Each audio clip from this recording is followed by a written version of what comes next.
Welcome to the City Ground. It is a little bit louder here than it is at the cricket, and ahead of this game all the talk has surrounded the men in the respective dugouts rather than the players on the pitch. Nuno Espirito Santo is due to hold clear the air talks with Nottingham Forest owner Evangelos Marinakis next week as the two teams take to the field here. Those clear the air talks following a number of comments made publicly in recent press conferences, while the pressure is already starting to mount on the man in the opposite dugout today, Graham Potter at West Ham, following defeats in their opening two league games and then the cup exit at Wolves midweek. The Forest team news, straightforward, unchanged for a third straight game, while West Ham make three changes from the side that were walloped by Chelsea last Friday. Again is not in the squad as speculation over his future continues, while Todibo and Wan-Bissaka drop to the bench. So Mateus Fernandes comes in to make his debut after joining from Southampton this week. Mavropanos and Walker-Peters also start. The two teams lined up either side of halfway, shaking hands as the Premier League anthem plays, and alongside me for this afternoon I've got former Wales and Wolves midfielder Dave Edwards. How are you?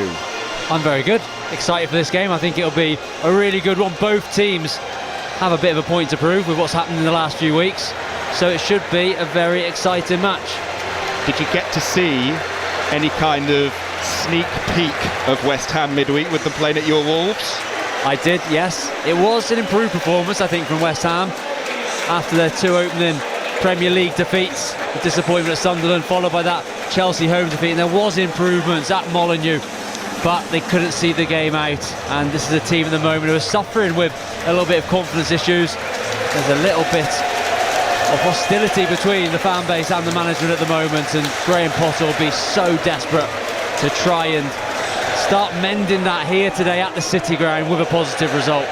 Huge round of applause for Nuno Espirito Santo as he made his way out of the tunnel after the players into the technical area down below us. As far as the Forest lineup is concerned, 4-2-3-1, dead straightforward. Matt Sells in goal, Ola Reina, Nikola Milenkovic, Murillo and Nico Williams make up the back four. Then it's Ibrahim Konate and Elliot Anderson sitting in the midfield. Playing further forwards, the three, Dan Doy, who's got one goal and one assist in his opening two Premier League games. No Forest player has ever got 3 and 3 in the top flight. Morgan Gibbs-White and Callum Hudson-Odoi are alongside him as the three, behind main striker Chris Wood, who has scored 8 times in his career against West Ham United. The West Ham players currently in a huddle to the right of halfway. Forest's players to the left, just walking around hugging each other at the moment as the two captains go in for the coin toss with the referee Craig Pawson. West Ham, we think, are going to go 4-2-3-1, although it could be very, very fluid in that midfield, so we'll wait and see when the game starts. They've got Mads Hermansen in goal, Walker-Peters, Mavropanos, Kilman and Diouf, their back four. Then sitting, Ward-Prowse and Souček.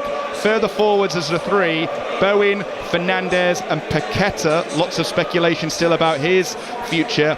And Füllkrug is the main striker. Both sets of players now peeling out of huddles. There is going to be a period of applause pre-match to remember the late Terry Hennessy. It says in today's programme, all at Nottingham Forest were saddened to learn of the recent passing of former Forest captain Terry Hennessy.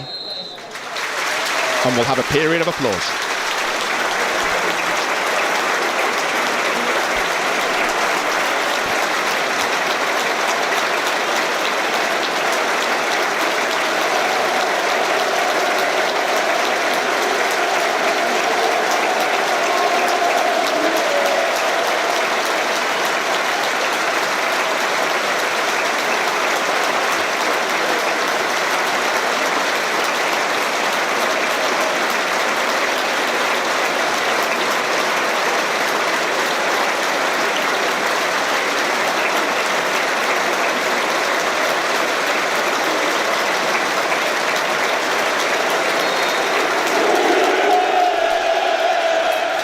Nicely done from everybody inside the City Ground. The two sets of players were gathered around the edge of the centre circle to applaud and pay tribute to the late Terry Hennessy, former Wales international, made 159 appearances for Forest.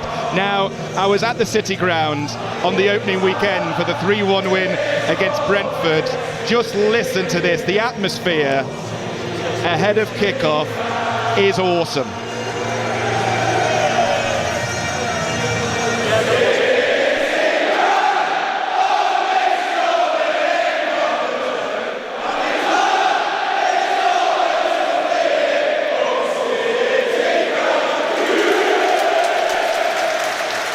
Whether you're a Forest fan or not, you have to admire the fan base and the way they've taken to life in the Premier League. An absolute credit to the top flight. It's a special football club. It's a special football stadium as well. Used to love coming here as an away player. The atmosphere was always brilliant, as it is here today. And these fans really get behind their side. Forest get us started. Elliot Anderson it was who stood over the ball for the kick-off. Matt Sells, wearing all blue, launches it high, diagonally from left to right as Forest kick that way in this first 45, wearing red and white, as you'd expect. West Ham in their kind of pale yellow away shirt, black shorts, and then that awful pale yellow colour for the socks as well. Not a fan of that kit. I think the Forest kit looks awesome. The West Ham away one, less so. As Forest have the ball on the edge of the centre circle with Ibrahim Konate, all the players just getting an early touch as quickly as they can. The bright sun here in the East Midlands beating down on the entire City ground pitch. And the ball is currently over on the far side with Morgan Gibbs-White, a man Dave Edwards knows very well from his time at Wolves. Back to Konate in the midfield. He keeps it moving to Elliot Anderson, midway inside the West Ham half. Olaraina forwards from right back. Here's Anderson. Forest keeping the ball. I don't think a West Ham player's touched it properly yet. As Konate moves into the centre circle, Forest forced back slightly because of the West Ham press. Murillo tries the through ball. That worked perfectly the other week against Brentford when Chris Wood was able to get on the end of it and round the keeper. It was cut out that time. West Ham intercept and will come away with the ball over on the far side. They're right. Souček receives it back. Tries to cut in from the right, links up well, sends in the cross in towards Fulkrug. Aina lets it run. Is that a wise decision, or is he going to get beaten to the ball? He's going to get beaten to it by Diouf. He sends in the cross. That's blocked, and it's West Ham, despite Forest having much of the early possession, who get the game's first corner. Yeah, first foray forward for West Ham. Good interlinking play down the right-hand side between Bone and Souček. Worked his way across the pitch, and then Diouf was really motoring forward from left back. Gets past Aina, forces his side to win a corner. The interesting thing is, it is Mateus Fernandes, new signing, who is lining up on this left-hand side for West Ham. We knew it'd be a 4-2-3-1, but Paqueta playing in the 10 with Fernandes on his debut on this left. Ward-Prowse gets ready to deliver the corner. An in-swinger, Trent End, and it goes towards the back post, heading over the crossbar that time, and it will be a goal kick to Nottingham Forest. So 0-0, Forest and West Ham. Also 0-0 in the game which is over on 5 Live at the moment at the Amex. Brighton and Manchester City. Alistair Bruce Bull will have commentary there. On Sports Extra, that's where you need to go for the Dutch Grand Prix with Harry Benjamin and the team. And on Sports Extra 3, coverage is just started for the 100 women's final, Southern Brave against the Northern Superchargers. Forest go long down their left. Is that going to be a free kick? No. Decision goes against Forest. West Ham ball in their right back area. Goalless, still just trying to work out which way this game's going to lean in terms of control. Yeah, very equal start. Nottingham Forest started by keeping the possession, forcing West Ham back, but West Ham looking to play on the counter-attack and have had the best moment so far. Murillo just picked up the ball deep inside his own half, and Nottingham Forest went very direct into the left-hand channel. A big diagonal run from Ndoye. Gets the ball but falls over on it and gives his side away a foul. Same team for Forest for the 3rd Premier League game out of 3. They go long here. Goalkeeper Hermansen comes to the edge of his area, judges it well, under a little bit of pressure from Wood, able to make the claim and bowls the ball out to centre-half Max Kilman. Forest, I say they've named the same starting 11. They've been very busy over the last few weeks. The 9th summer signing of the summer was paraded on the pitch just before the two teams took to the field here. Nicolo Savona joining for £13.4 million from Juventus. He'll be wearing shirt number 37 when he starts playing for Forest after the international break. He was warmly applauded by the sold-out City ground just a few moments before the teams came out as the Forest owner, Evangelos Marinakis, takes his seat down below us in front of his massive widescreen TV, which he's got right in the centre of this main stand. Forest have the ball in the centre of the field at the moment, working the ball out to the right to Dan Ndoye.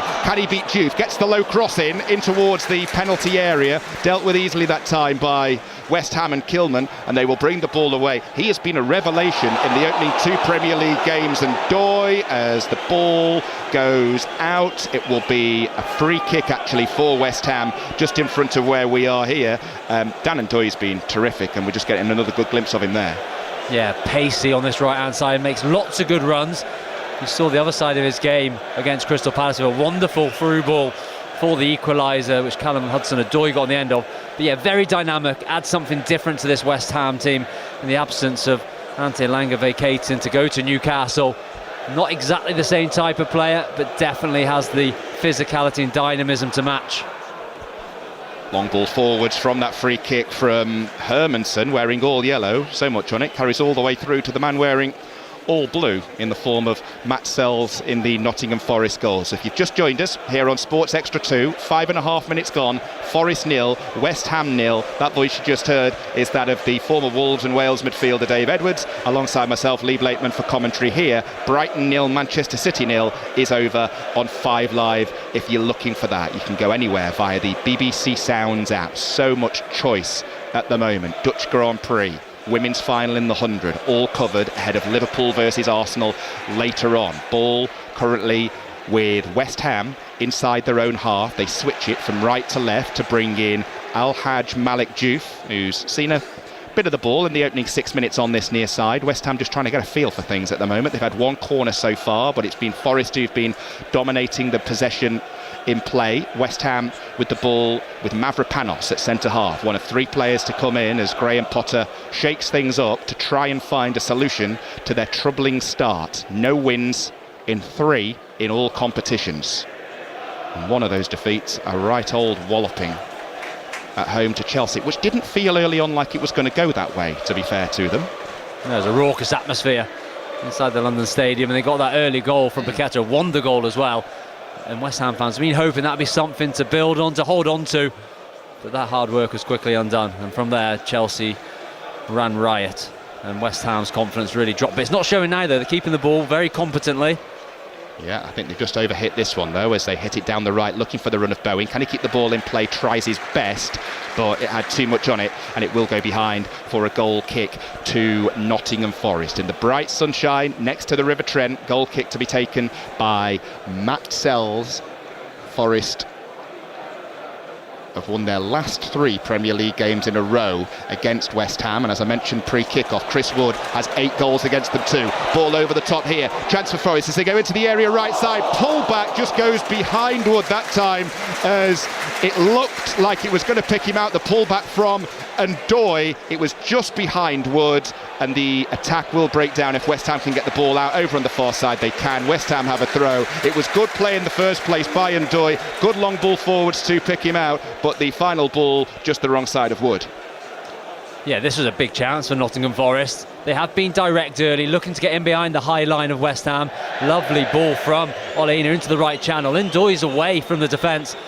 Probably has the opportunity to let a shot go as he approaches towards the 6-yard line on the right hand side, opts to cut it back to Wood, who just made his run a little bit too early, got ahead of the ball, and in the end West Ham were grateful to pick up it and be able to clear the ball, but that was a good chance.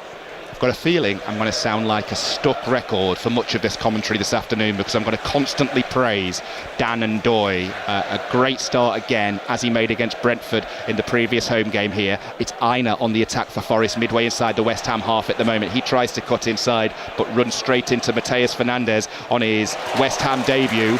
Clears it, but now they have it back. Do Forest with Hudson-Odoi. Ball to the right, Gibbs White, heavy first touch, ball gets away from him, Diouf will intercept, ball goes out for a throw, and it goes for a throw in West Ham's favour. They're busy, Forest, they're looking dangerous, but just as they get towards the opposition penalty area, that's where things are breaking down as things stand.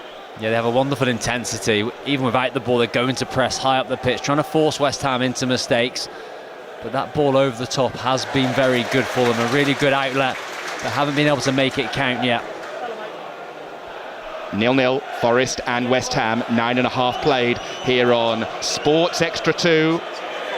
from the BBC Sounds app. Goal kick to be taken by Mads Hermansen. There were question marks over the goalkeeper pre-match coming into this one. Would he stick with Areola? But he didn't really cover himself in glory midweek. Would he give Hermansen another go after a shaky start in the Premier League? He has stuck with Hermansen. Yeah, I think that's the right choice. I think when you bring a goalkeeper in and you publicly say that you're happy for him, you want him to be number one, then you have to stick with him for a prolonged period of time, although he can't keep on making mistakes. I mean, a solid start here today, but as a goalkeeper, it just takes that one moment, and he'll be really hopeful that he can have a good game and start to really build this West Ham career. 4 Premier League games in total today. It's still 0-0 between Brighton and Man City. Liverpool, Arsenal, 4:30. And there is a 7 o'clock kickoff tonight as well, by the way. Aston Villa hosting Crystal Palace. Palace were, of course, in European action on Thursday, which is why that game has been moved to a late kickoff today. West Ham tried to switch play from left to right, picked out nobody, goes straight out for a Forest throw on the halfway line, and they will look to build again from the back with Murillo, who tried that long, low through ball earlier, didn't quite come off.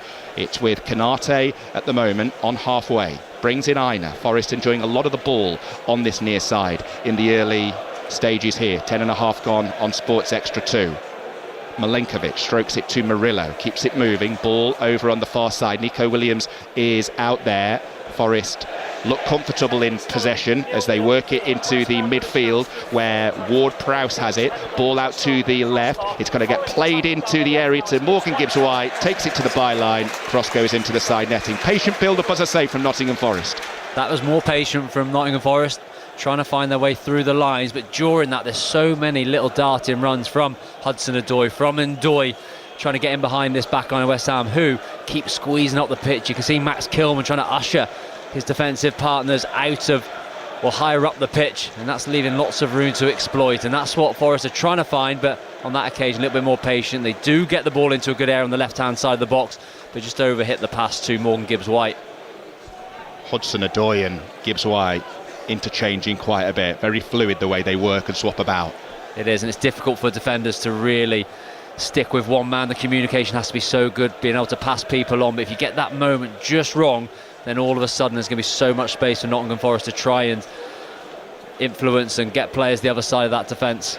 10 goals West Ham have conceded in their opening 3 matches in all competitions, and Nottingham Forest are without a clean sheet in 10 Premier League games as well, stretching back into last season. So surely we're not in for a 0-0 today. Commentators curse or wait and see. Forest with the better of the chances so far. Neither goalkeeper really tested as of yet, though. Ball in the right back area. Olaraina will take the throw just along from where Nuno Espirito Santo standing in his black tracksuit, hands on his hips. We'll talk to Dave all about Nuno Espirito Santo and what he's like to play for a little bit later when we get a break in play, which we might have here because Forest have got a man down on this near side holding his ankle. It is Elliot Anderson, but he's going to be okay to continue, and it will be a free kick to Forest, taken by Aina, back to Sangari, and Forest look to move forwards down the right in a hurry. Sangari works the ball in field to Milenkovic. 0-0 between the two teams here at the City Ground. Forest lose it in the midfield, and then Gibbs-White, in trying to recover the situation, absolutely poleaxes Jared Bowen, and Gibbs-White will do well to escape without a yellow there. I think he might just, with it being his first one. Yeah, early on in the game in his first foul maybe does Morgan Gibbs-White a favour. Quite a cynical tackle. Murillo gave the ball away in the middle of the pitch. Nottingham Forest a committed body forward, so West Ham had a counter-attacking opportunity, and it was at Jared Bowen, who skips past Morgan Gibbs-White just over the halfway line on his right foot. Gibbs-White brings him down, gives away the free kick, and is lucky not to get a booking. Free kick to be taken by Ward-Prowse, inside right, level with the edge of the centre circle pretty much. Forest with everybody back defending on the edge of their D here. A chance to send one into the area. The only other set piece where they've had the opportunity to do this has been from a corner. Fulkrug put it over and wide. Let's see what can come from this Ward-Prowse free kick. Diagonal from right to left to the edge of the area, brought down in towards the feet of Fernandez, into the area left side, sends it across. That's well blocked, good defending by Olaraina. West Ham have their second corner of the game. A top quality play from West Ham, as we expect. The delivery initially from Ward-Prowse is on the money, finds the back post, headed down to Mateus Fernandez, who's arriving towards the edge of the box. Quick 1-2 with Paqueta, gets the ball back, and again Nottingham Forest have to defend it well, put it out for a corner, but that's much better from West Ham. tidy so far on his debut. Mateus Fernandes, he's only been at the football club for a couple of days, but he's slotted straight into Graham Potter's team here at the City Ground today. Quarter of an hour played, in swinging corner from the West Ham left. Ward-Prowse to deliver again towards the back post, and it's basically the same outcome from before. It was to Fulkrug on his head, and he put it off target. Yeah, another wonderful delivery from James Ward-Prowse. Gets so much spin on the ball as it dips towards that back post. It's obviously an area they're aiming for. They have Fulkrug and Mavropanos arriving, but they haven't been able to get one on target yet. Yet to get going, this game really, in the opening quarter of an hour. That's why I was ironically giving you those defensive statistics earlier. West Ham conceding 10 goals in their first 3, Forest without a clean sheet in the last 10 league games, and this one hasn't really shown any sign of a goal so far, but a long way to go here at the City Ground in the Sunday afternoon sun. Long ball over the top, Chris Wood will give chase, but Usain Bolt could have given chase to that, and he was never going to get there and keep the ball in play. Behind it goes. What are you making of it so far, Dave? It needs a spark. It does, but that is a definite tactic that Nuno is trying to implement here today.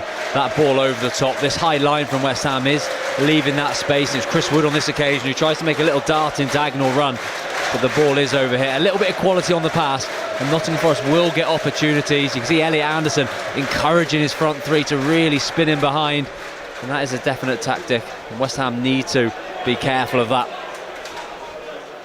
I was doing the game between Stoke and West Brom yesterday for 5 Live, and that was a similar story, a game that needed a spark and never really got one. It was a goalkeeping error that separated the two teams, and that was about that. Similar kind of opening here, not much to report. If you have just joined us on Sports Extra 2, you've missed absolutely nothing really. Couple of headers from Fulkrug off target from 2 West Ham corners. Forest have looked lively in the wide areas with Ndoye going forwards down the right and Hudson-Odoi over on the far side, the left, but yet to really test Hermansen in the West Ham goal. West Ham on the attack here, take it to the edge of the Forest area, ball cleared high by Sangari, nice flip by Gibbs-White, finds Wood, nice one too, Gibbs-White on the charge down the left. He's got Ndoye in the centre, he's got Wood too, forced to check as West Ham get back defensively.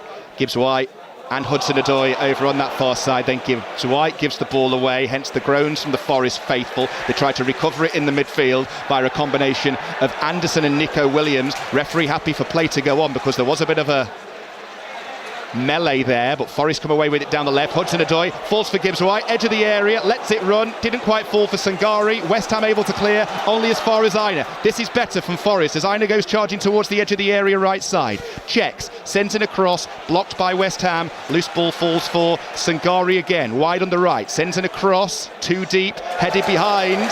Defender Kyle Walker-Peters didn't get the shout there, heads it behind, and it goes behind for Forest's first corner. Yeah, Sangari on the near side by us, puts a right-footed delivery into the box. Walker-Peters has a lot of space, decides to head it back towards his own goal and out for a corner. Definitely had time to clear out the other way or even take a touch, but the communication wasn't there. But this is a better spell from Forest. They're on the front foot, the crowd are engaged, and now they have an opportunity to put a good delivery in. Anderson goes over to take it. It's going to be an in-swinger from the Nottingham Forest left. 18 minutes gone, 0-0, Forest and West Ham. In it goes towards the near post, comes off a West Ham head last. That's going to be another corner. Good delivery. It was just the West Ham player got there first. Nothing wrong there. Yeah, just about beat the first man. In-swinging corner from the left-hand side from Elliot Anderson. Gets it over the front of that West Ham block at the front post. And then there is players attacking it, and it, fortunately for West Ham, comes off one of their players and out for another corner. Same again. Anderson with the in-swinger, in it goes. Sangari's making a run towards the back post. West Ham able to clear to the edge of the area. Murillo tries to win it back, unfairly though, according to referee Craig Pawson, and it will be a free kick to West Ham on the edge of their own penalty area. 2 decent corners, but nothing came from either. Well defended from West Ham. They get the first contact, and Ward-Prowse jumps on the loose ball on the edge of box, tries to drive away from it. That's Murillo chasing him. There wasn't too much in it. Murillo used his strength, but Ward-Prowse goes to the ground and will gratefully receive the free kick. A bit of a spark though, better from the two teams as we go into the 20th minute of this game. Ball loose on the halfway line. West Ham bring it under control with Paqueta. All kinds of talks concerning his future at the moment. Aston Villa have been talking to West Ham. If you read the article on the BBC Sport website and app over the last 24 hours. We'll wait and see what happens as we tick into the final hours of the transfer window. Monday Night Club will cover everything for you tomorrow from 7 with Mark Chapman. West Ham on halfway, down the right. High ball forwards. Bowen's not going to get there. Can Fulkrug? No. Forrest send it high into the sky. Drops down. Can Wood get there on halfway? No, not quite. That's handball surely by West Ham. Forest fans thought so. Referee didn't. Bowen comes away with it. 1-2 with Fulkrug to the edge of the area. It's still not completely cleared here by Forest. Should be dealt with eventually by Murillo over on the far side, and is. Dribbles the ball out wide. Hits it long over the top. And now Callum Hudson-Odoi will give chase. That was excellent from Murillo. Not the first time we've said that so far in this game. Hudson-Odoi into the area, tackle goes in, it was inside the area, just a corner, says referee Craig Pawson. That will of course be checked by VAR. All started with a wonderful forward pass to Murillo. He wins the ball back, he drives into the space and then drives a low left-footed pass into the left channel. Hudson-Odoi is quickly onto it, backs Kyle Walker-Peters up into the box, tries to wrong foot the full-back, who commits, he slides, but he just gets the ball at the right moment. It goes out for a corner. Perfectly timed, even though it did seem a little bit naive going to ground in that way. Sliding in pretty much from behind. They don't like that. He had to time that to perfection, and to be fair to him, he did. Just toe poke the ball behind for Forest's third corner in the space of 3 or 4 minutes. Did well there, Kyle Walker-Peters. He did. Callum Hudson-Odoi was driving towards the byline on that left-hand side and just chops back onto his right foot, but at that moment Kyle Walker-Peters had already started sliding, and it was his trailing left leg which managed to get enough on the ball to force it out for a corner, but a little bit dangerous. So, same as the last two. In swinger from Elliot Anderson in front of the away end. In it goes, high towards the back post, too high for Wood, who rose highest. It was just too deep, and it goes behind for a goal kick. So Forest 0, West Ham 0 as we approach the midway point of the first half here at the City Ground. Still 0-0 as well, Brighton and Manchester City over on 5 Live. Dutch Grand Prix, if you're looking for that, is over on Sports Extra. Are you a fan of the Grand Prix, Dave? Not massively. Oh, I will watch it. My two best friends are huge fans, so I get in the ear about it a lot. Likewise. Got it on record. That will be my Sunday night's viewing later when I get in. Dutch Grand Prix as we go into the final few races of the Formula 1 season. Every single race live on 5 Live or BBC Sounds. West Ham with the ball inside their own half. 0-0, but the game has improved in the last 7 or 8 minutes since we had a bit of a whinge about it. West Ham settled for a throw over on the far side. It's been Forest who've been the more creative of the two teams by a mile. Midway point of the half. Goalless. West Ham throw to be taken by Walker-Peters over on the far side. Receives the ball back from Fulkrug. He hit it back to him at about 100 miles an hour, which is why you can hear the cheers, because it's now a Forest throw on the halfway line. Looking for a bit of movement here. This man who's got the ball at the moment has just passed it forwards. Murillo has been superb with hitting these high balls over the top. Here's another one, this time that's overhit. Nobody was going to get on the end of that, but you mentioned it earlier in the commentary. You can see what he's trying to do here, Nuno, with these tactics. Yeah, every time they receive the ball, they're not pressed, just inside their own half. Nottingham Forest, whether it is one of the centre-backs or Elliot Anderson on this occasion, drops in and gets the ball. Their first thought is to get the head up and look for those runners, whether it's Gibbs White running from deep or whether it's one of the wingers making diagonal runs. Even Chris Wood is spinning in behind. That is the tactic. But so far, they haven't been able to quite get the quality either on the ball or on the touch when they get there. Ball on the edge of the centre circle at the moment with Murillo. Moves it forwards to Aina down the right. He gives it to Gibbs White. Takes it on the turn. Chip ball over the top. And Doy will keep the ball in play into the area. And Doy with the cross. Again, it's just behind Chris Wood. Again, West Ham have the answers defensively. Back with Aina on this near side. Gibbs White takes over. Was his nice sharp take on the turn with the drop of the shoulder, which started that attack off in the first place. Gibbs White again here. Forwards he goes to Anderson. Now back to Gibbs White in the Garibaldi red of Nottingham Forest. Aina. Now Anderson will take over, and West Ham's press has forced Forest back into their own half. And when I mention the press, I'm looking in particular at Mateus Fernandes, who's had a decent debut so far for the Hammers. Aina receives the ball down the right, running at the aforementioned Fernandes. He puts in a great tackle, stays on his feet, draws the foul, wins the free kick, and that just sums him up so far. He's been sharp, he's been alert, and he's been excellent. Yeah, that was brilliant play from Bruno, from his young Portuguese counterpart, Mateus Fernandes. He hasn't been able to get on the ball as much as what he would have liked, but defensively he's been very solid, wins the ball back, then gets himself between the man and the ball to win the foul, and just takes a bit of pressure off his side. Ball back to Hermansen, took it under pressure. Gibbs White charged him down. That's got the Forest fans on their feet there. He needed to clear it, Hermansen, first time, insisted on taking a touch, and that is what allowed the opportunity for Gibbs White to close in. Yeah, I actually thought he did quite well in the end to get rid of the ball. He's got the West Ham fans behind him in the away end, and there wasn't too many claps or cheers once he did get rid of it. They thought it was nervy, they thought it was unnecessary to take the touch, but he did get away with it. But that's good pressure from Nottingham Forest on the front foot, trying to make it difficult. Mentioned the name Fernandes before that. It's a good weekend to have the name Fernandes, isn't it? Bruno Fernandes yesterday, Mateus Fernandes starting well here so far, but no goals to show for his impressive debut. No goals at all in this game here at the City Ground so far. Forest on the attack on the left with Williams cutting in, runs into traffic.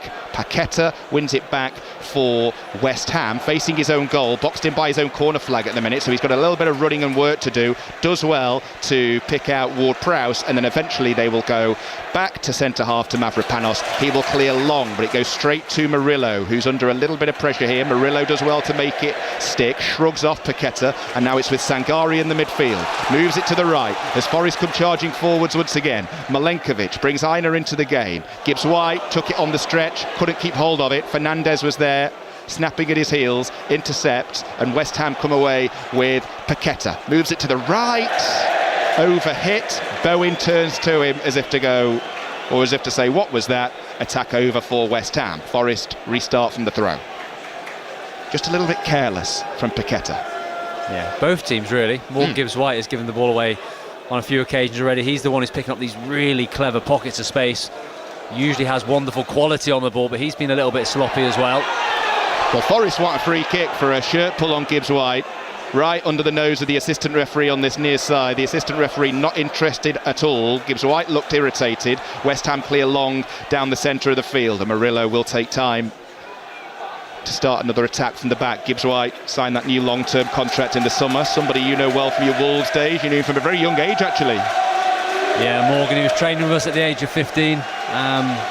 Wonderful talent at that age. Still plays with the same sort of guile, regardless if he was playing with men double his age at that time. Real confidence about the way he played, demand the ball from even 15 years old, and I had no doubt he was going to hit the levels that he's hitting now. His team on the attack here. Aina, ball in from the right, headed away by West Ham. Forest just lacking that bit of quality in the final third at the moment. We've mentioned it a couple of times in the commentary. Looking really impressive in the wide areas, particularly on this near side, the right, where they've got it now with Ndoye brought down on the edge of the area under a challenge from Souček. Referee doesn't budge. Is that going to be a foul against Murillo in the midfield on Fulkrug? No. And then the second one is, and then the City Ground are up in arms because they wanted a free kick / penalty for a foul right on the edge of the area on Ndoye. Craig Pawson, not very popular at the moment in this part of the East Midlands. Yeah, from first viewings, I think he actually got all the decisions right. Didn't look like it's a foul on the edge of the box, and then Mateus Fernandes again is the one who drives out with the ball, and he gets caught 2 or 3 times until Murillo wraps his left leg around to break up the attack. Maybe that attack was okay, but he got fouled before that. Craig Pawson gives West Ham the foul, and I think he's done a good job there. Yeah, we're just having a look at the challenge on Ndoye. Not a great deal in that, to be honest with you. And then the 2 tackles involving Murillo, he got spot on as well. Good refereeing by Craig Pawson, although we are sitting in the middle of the main stand with a load of Forest fans, so we'll say that quietly. Ball goes back to Forest goalkeeper Hermansen. 0-0 here on Sports Extra 2, 28.5 minutes gone. Also 0-0 Brighton and Manchester City on 5 Live at the Amex with Alistair Bruce Ball. So no goals in any of our 2 o'clock commentaries so far. And Ndoye turns away from trouble, but can't keep hold of the ball. Does well to pick the pockets of Malik Jufbo, tries to dribble it forwards towards the edge of the area. Attack breaks down, West Ham will clear. Here's Souček in the midfield. Tackle by Sangari gets a warm round of applause from the Forest fans in this main stand. And all of a sudden, it has just sparked. Yeah, Forest have got the bit between their teeth. Every time West Ham win the ball back and try and play out, there's just a sea of red all over them, especially in the middle of the pitch. They're picking up second balls and then they're just starting the attacks again. But West Ham are standing strong at the other end. Forest unable to create anything of any note yet. That's the former Wolves and Wales midfielder Dave Edwards with us here on Sports Extra 2 as Aina sends it across. It was kind of a cross-come shot. It was a misplaced cross which looked like it was going to float under the crossbar, but in the end was easily claimed by Mads Hermansen. Half an hour played at the City Ground. Forest looking by far and away the more likely of the two teams to score, especially if West Ham keep on doing this, playing it back to Hermansen under pressure, this time from Elliot Anderson, who decided to charge him down like Gibbs White did a few moments ago. Forest on halfway with Murillo, brought down by the chest of wood, tries to bring Morgan Gibbs-White into the game. He does just about enough to usher it to Sangari, who's got space to dribble the ball into in the centre of the field here. Poor pass, Forest fans not happy, but Sangari does well to win it back. And the cheers will tell you he won it back unfairly, according to Craig Pawson, and it will be a free kick to West Ham this time. Forest fans just very aggy at what they're seeing. They are. Again, it was the right decision. Sangari's got the ball in midfield, inexplicably kicks the ball straight at Paqueta, who then holds him off, and then Sangari pulls him down before the foul's given. It's the right decision. Both teams haven't been good enough in the transition, in particular West Ham. They've had moments when they've won the ball back. Can they attack quickly? Whilst Forest are pressing, if they can beat that first bit of the press, then they can have moments in the attack, but it's been very poor quality. Yeah, by far and away the better of the two teams with the ball, Forest. It's just like we keep saying, just when it gets to the opposition penalty area, they've been unable to trouble Hermansen at all, really. The most trouble Hermansen's been in has been with passbacks from his own team. Yet to really be troubled when it comes to having to use his hands so far. The West Ham goalkeeper, who's had a difficult opening couple of games with the football club. Manager sticking faith with him today, Graham Potter, watching on with his arms folded to the right of halfway. Nuno Espirito Santo doing the same thing just to the left of it. Forest with the ball inside their own half here, high into the centre circle, brought down well by Gibbs White. And now Aina will receive the ball back, moving over halfway. In no hurry to get forwards this time, though, when he got loads of space to take it into. That's why the Forest fans were just moaning and jeering that time. Play switch from right to left. Nico Williams, short ball. Anderson, edge of the centre circle. Gibbs White goes back. Here's Murillo, who's been one of the best players in Forest colours so far in this game. Sangari, probably would say that actually. The standout players have been Murillo for Forest and then definitely Mateus Fernandes for West Ham. Ball moved over to the left. Callum Hudson-Odoi signed that 3-year deal earlier this week. 14 goals and 72 appearances so far for the football club. Plenty more where they go from over the next 3 seasons. Ball played forward, and Doy, nice ball to the left to Hudson-Odoi, tries to take the ball in his stride, slips at the crucial moment, and if ever a move kind of summed a game up, that would be it. Forest looking good until they get to the penalty area, and then a mistake from Hudson-Odoi, a slip, allows West Ham to clear the ball over halfway, where they will settle for a throw. Yeah, absolutely sums up the game. Good play from Forest initially. Murillo again taking control on the ball, and Doy runs all the way from this right-hand side over to the left, finds a pocket of space. He's not picked up. He feeds it to Callum Hudson-Odoi in the left wing, and then before he can get out of his feet, he falls over, gives the ball back to West Ham, and now they have a throw-in.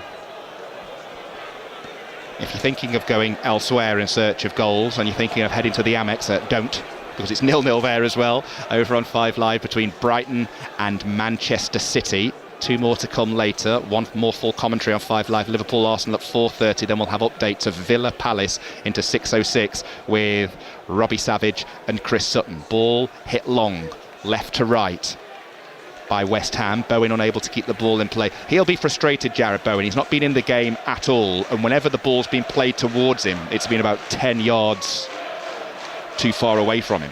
Yeah, he's playing over on the right-hand side as well. He's been playing more centrally in recent games. More as a 2 up front, where he is naturally going to be involved a little bit more. He's having to wait for the ball to come out to him, but West Ham haven't been able to keep the ball long enough to really push Nottingham Forest back and get Jared Bowen on the ball in a little bit of space. Everything at the moment has been fired at him under pressure, and he's really struggled to make a real impact on the match.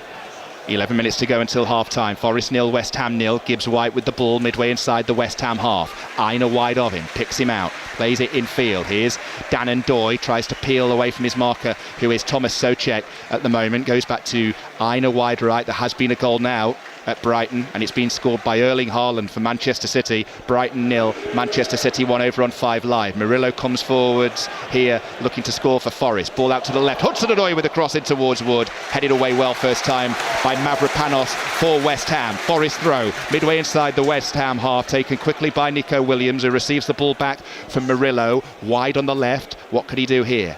He can pick out Hudson-Odoi. He's got 2 marking him out of the game though at the moment, the Forest winger, so goes in field to Sangari. He's got 2 for company, runs in between both, and it's a nice turn on the edge of the area by Williams. Took it on the turn, moved into the area, slipped, and then that's going to be a foul as he tries to recover the situation. No, good tackle, says referee Craig Pawson. Forest on the edge, that will be a foul against Sangari on Paqueta, and it will be a West Ham free kick.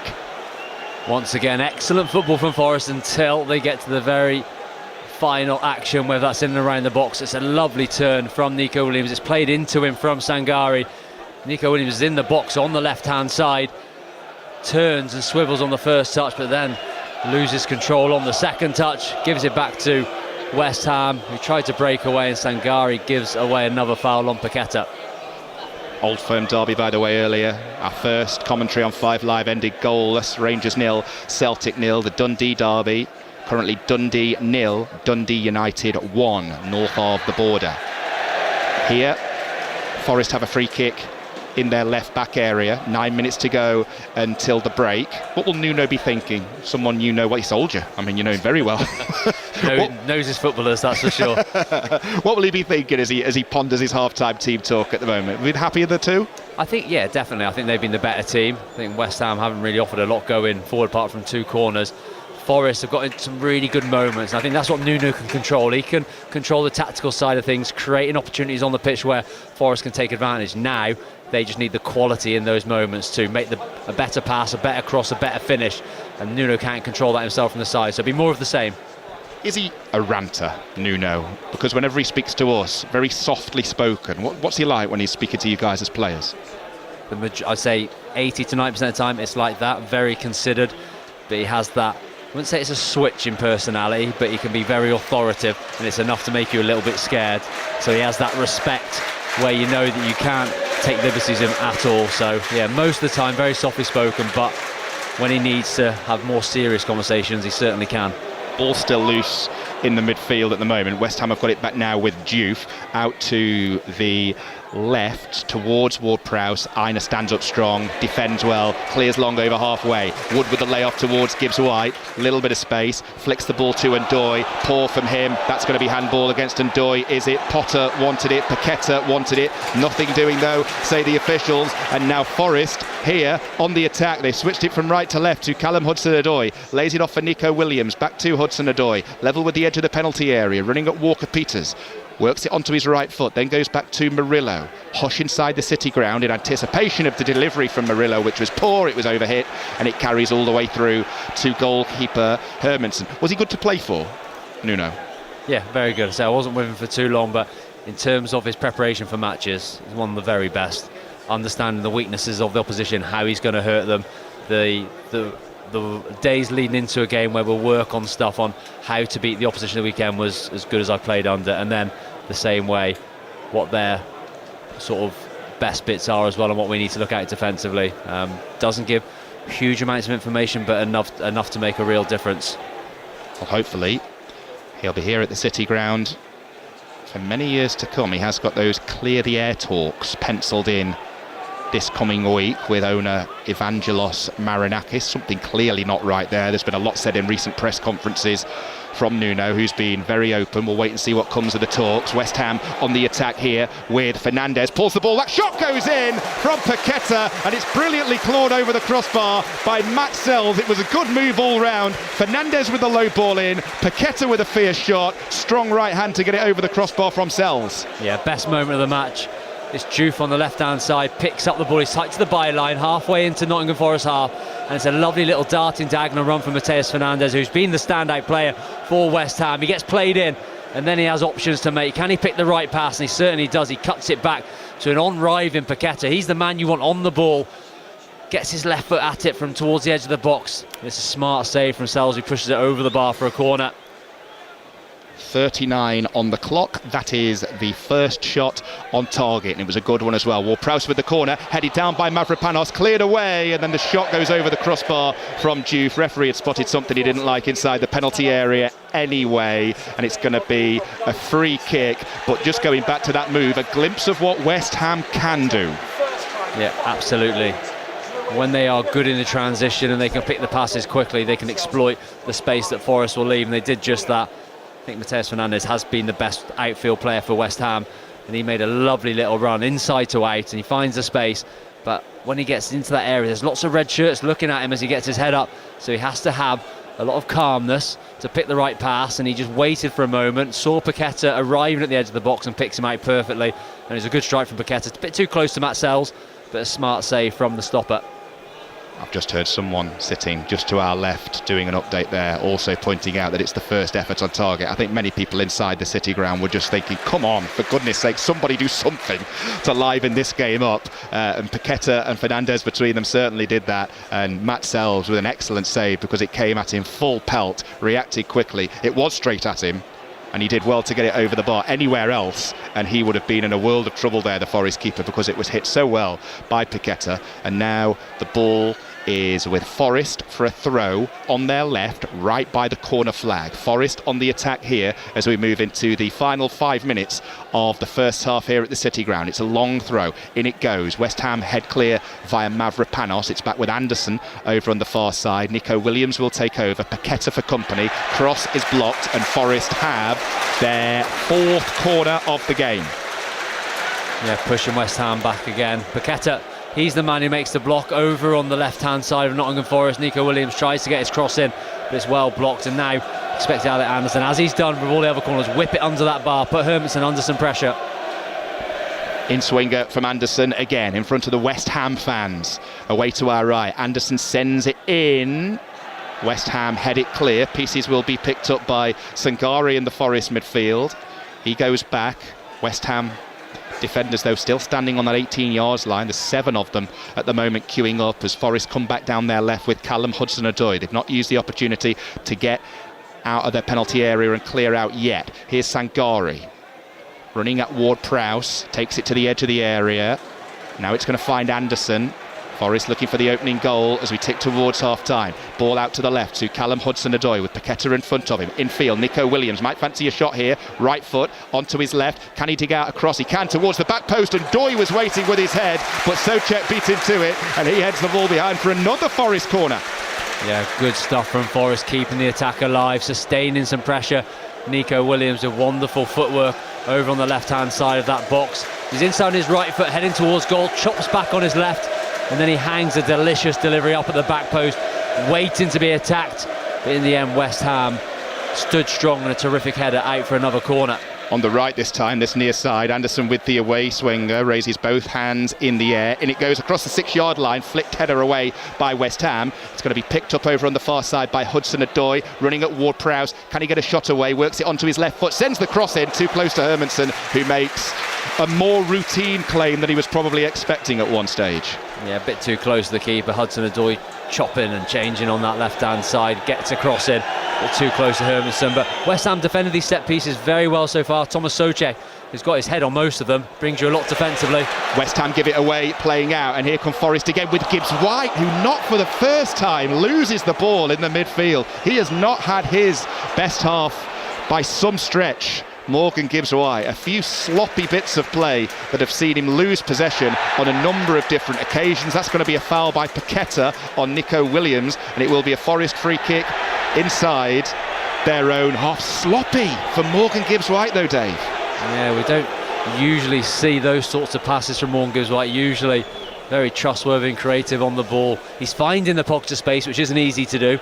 And if you watch Morgan Gibbs-White, it looks like he's got all the time in the world, but that's from his positional intelligence, the way he just drifts into areas where he's hard to mark. but when he's got the ball in those areas, he's just being a little bit lethargical almost. He's just flicking at it a little bit, and like I said, that's so unlike him. He'll be hoping to have a better performance in the second half. He does always look a very casual player on the pitch anyway, doesn't he? But I think a few examples today of where he's been, if anything, too casual. Forest have the ball inside their own half. Final minute of the first half here at the City Ground. No goals and not much in the way of entertainment, I'll be honest. Just the one effort on target in the whole game. It has not been a classic. Forest have had the most of the ball though, and they come forwards here with Hudson-Odoi looking to open the scoring. Ball out to the right to Olareiner. Can he keep the ball in play on this near side? Yes, just about. He's running at Diouf. Turns, forced back down the line using the full width of the pitch here at the City Ground. Anderson will take over to Sangari in the midfield. Back out to Anderson. Ball forwards to Ndoi. And again, he was just caught sleeping there. Invited the tackle of Max Kilman, which arrived with force, and West Ham will come away with the ball. Forest need to wake up in certain areas of the field. As Bowen comes on the attack wide on the right, he sends it across, too deep for Fulkrug. Is it? He will get there, Fulkrug, but it's going to be on this near side. He'll do well to keep the ball in play at all. Does. Back down the line to Diouf, who's in a battle with Ndoi. Keeps possession. 1 minute to be added on at the end of the half here. Diouf whips in across. Ball headed away by Forest, and now it's going to be picked up by Hudson-Odoi. Forest fans thought the counter was on just for a second, but not that many players were keen on getting forwards, and that's why there's a lot of chuntering all around us here in this main stand. And Ndoi on the right hits it diagonally, nobody there, and that sums it up. Dave Edwards. Yeah, absolutely. Both teams have good opportunities on the counter, on the transition to make an opportunity, but too poor in possession. West Ham lose it this time in the midfield. Anderson goes snapping in, finds Gibbs White. Guess what he's done? Given the ball away. West Ham pick it up with Fernandez. I think everybody could do with a half-time cup of tea here just to recharge the batteries and refocus and get ready for the second half. One last attack from Forest there with Hudson-Odoi down the centre, Aina to his right. Craig Pawson looks at his watch. Anderson, Aina. Forest fans want the ball in the area. There's 4 players in there and they've hesitated, and Craig Pawson says that will do. Half-time at the City Ground at the end of a very, very frustrating and somewhat poor half of football. It is very much goalless. Dave Edwards. Yeah, the last 90 seconds of that half were some of the worst you'll see in the Premier League in terms of ball retention, just giving it back to the opposition at every chance. And in the end, Forest know there isn't much time left. They have the opportunity to put the ball into the box, but they meander on the ball, don't put it in, and Craig Pawson blows his whistle and gives all these fans the opportunity to go and get a cup of tea in the break and come back to hopefully a better second half. Well, that sounds like a good idea to me. We will do exactly the same, and we'll be back with full second half commentary here on Sports Extra 2 in about 15 minutes time. For now though, we'll join Steve Crossman, Alistair Bruce Ball and the team over on 5 Live. City defenders and falls at the feet of James Trafford. I think part of that's a bit of frustration as well from the goalkeeper, because of the fact that every time they've tried to play out, Manchester City have just swarmed them, forced the error, won the ball high up, and then all of a sudden there's a counter-attack. So it has been a first half where Brighton have really felt frustrated and not been able to play out and play their game. Trafford's played the ball downfield. Baleba returns it, bouncing ball. Aït-Nouri facing his own goal. Minte nips in behind him into the penalty area. Husanov is there. Minte gets the ball back across goal. No one there for Brighton. Mitoma was trying to close that ground to make it up, to give himself a chance right at the end of the first half. And the referee, what's he saying here? We've got a Brighton player down. Minte is down, having made that cross inside the Manchester City penalty area, and he's saying to the Brighton medical staff, get on as quick as you can. Minte is down, holding his head. Yeah, I think there was maybe Aït-Nouri possibly. I mean, he's the one over with him. May have inadvertently connected with him with his boot, maybe. I'm not sure. On his head, I'm not sure. When he went down, possibly. But Minte did so well, didn't he? Aït-Nouri he was waiting as the ball was bouncing over his head. He tried to wait and try to do like an overhead to clear the danger. And Minte is the one that then gets in just before it, wins the ball, does ever so well in the 8-yard box as Husanov comes across, turns back inside. Here we see it again. Oh yeah, there is a boot to the head when Aït-Nouri tries to do the overhead. Yeah, Minte takes the sort of glancing blow to the head, kept going, great chop back and got the cross in, and then has felt the after effects of the blow, and quite rightly Brighton are taking every care with him, so he's flat on his back. Half-time whistle is going to blow any second. The half-time whistle has blown at the City Ground. Charlie Slater. Forest 0, West Ham 0, just the one chance to speak of really. It came 5 minutes or so before the break. West Ham debutant Fernandes putting the ball on a plate for Paqueta, drew a quite brilliant save out of Matt Sells. At the other end, Forest created very, very little. At half-time, Forest 0, West Ham 0. Half-time at Dundee as well in the Scottish Premiership. Kenny Crawford. Yeah, half-time Dundee 0, Dundee United 1. United head coach Jim Goodwin said pre-match he was glad to have Zach Sapsford back in his starting lineup after an ankle injury, but warned he wouldn't be 100%. But the Australian striker certainly looked up to full speed in the 14th minute when he was on his toes and sharp enough to meet Lucas Stevenson's low cross and tuck it away at the near post for his third of the season. Dundee 0, Dundee United 1. Aberdeen, Falkirk, Hibs, St Mirren kick-off shortly. Half-time whistle blows at the Amex Stadium. Fabian Herzl not happy about something. In conversation with the fourth official, Simon Hooper turns away, throws his arms out in frustration, and it's Manchester City Mark Schwarzer who have the lead from a typical bit of Erling Haaland brilliance. Yeah, it was. I mean, the turn of pace from that ball popping through from Mamouche looking to try and get himself through was exceptional. Beats the goalkeeper to it. The goalkeeper had no chance because of the fact that Haaland was so quick. I mean, they've really closed Brighton down very, very well, and then forced numerous errors in trying to play out the back. Brighton have never really been able to get going in this game. Erling Haaland disappears down the tunnel to our right-hand side. He's unfurled the full length of the hair in conversation with one of his teammates. Few boos for our referee, Darren England. One brilliant save from James Trafford to deny Mitoma at 0-0. But it's Haaland's goal, his 88th in 100 Premier League appearances, that separates the two teams at half-time. Brighton 0, Manchester City 1. If it's possible, I think he even looks scarier when he takes the hairband out, doesn't he? Mark, the double issue for Brighton here is that, as has been the case in the early part of this season, they don't look like scoring. No, they don't. And I think part of that is, in this game in particular, obviously trying to play out at the back, not having the opportunity really too often. There's a couple of times they got out, but they've had to be absolutely precise. Once they beat that first initial press, then they've got a bit of space. Then going forward, they don't seem to have the options, the runners. Then it breaks down in terms of they turn back out again, allow City to get back and defend. They've struggled with that. At times, the only joy they've really had is that ball over the top. And that's the difficulty. They're relying too many times with that ball over the top. And at the moment, City have dealt with that pretty comfortably. Thank you very much, you two. So, the first goal of our commentaries this afternoon, that one from Erling Haaland. We've already had Rangers 0, Celtic 0 in the Old Firm. It's Nottingham Forest 0, West Ham 0 in the Premier League. You'll get second half commentary of that on Sports Extra 2. Before we're back to the Amex for second half commentary of Brighton versus Manchester City, we'll keep you up to date with the Grand Prix, which you can listen to right now on 5 Sports Extra. Oscar Piastri leading his McLaren teammate Lando Norris 37 laps in. On Sports Extra 3, you've got Finals Day in the 100 as well, available to listen to right now. We'll keep you up to date with the European Masters Golf as well, and the rugby, and we'll be at Anfield for the first time ahead of Liverpool Arsenal in full on 5 Live at 4:30. We'll do all of that after the news with Nick Hatfield. The voice of the UK. This is BBC Radio 5 Live. Thank you, Steve. Good afternoon. The government says it's secured a deal worth £10 billion to supply Norway with at least 5 warships. Sir Keir Starmer has called it a historic moment for European security. The Education Secretary, Bridget Phillipson, is urging parents to make sure their children attend school when the new term starts. New data shows more than half of pupils in England who missed school during the first week last September missed at least 10% of the rest of the academic year.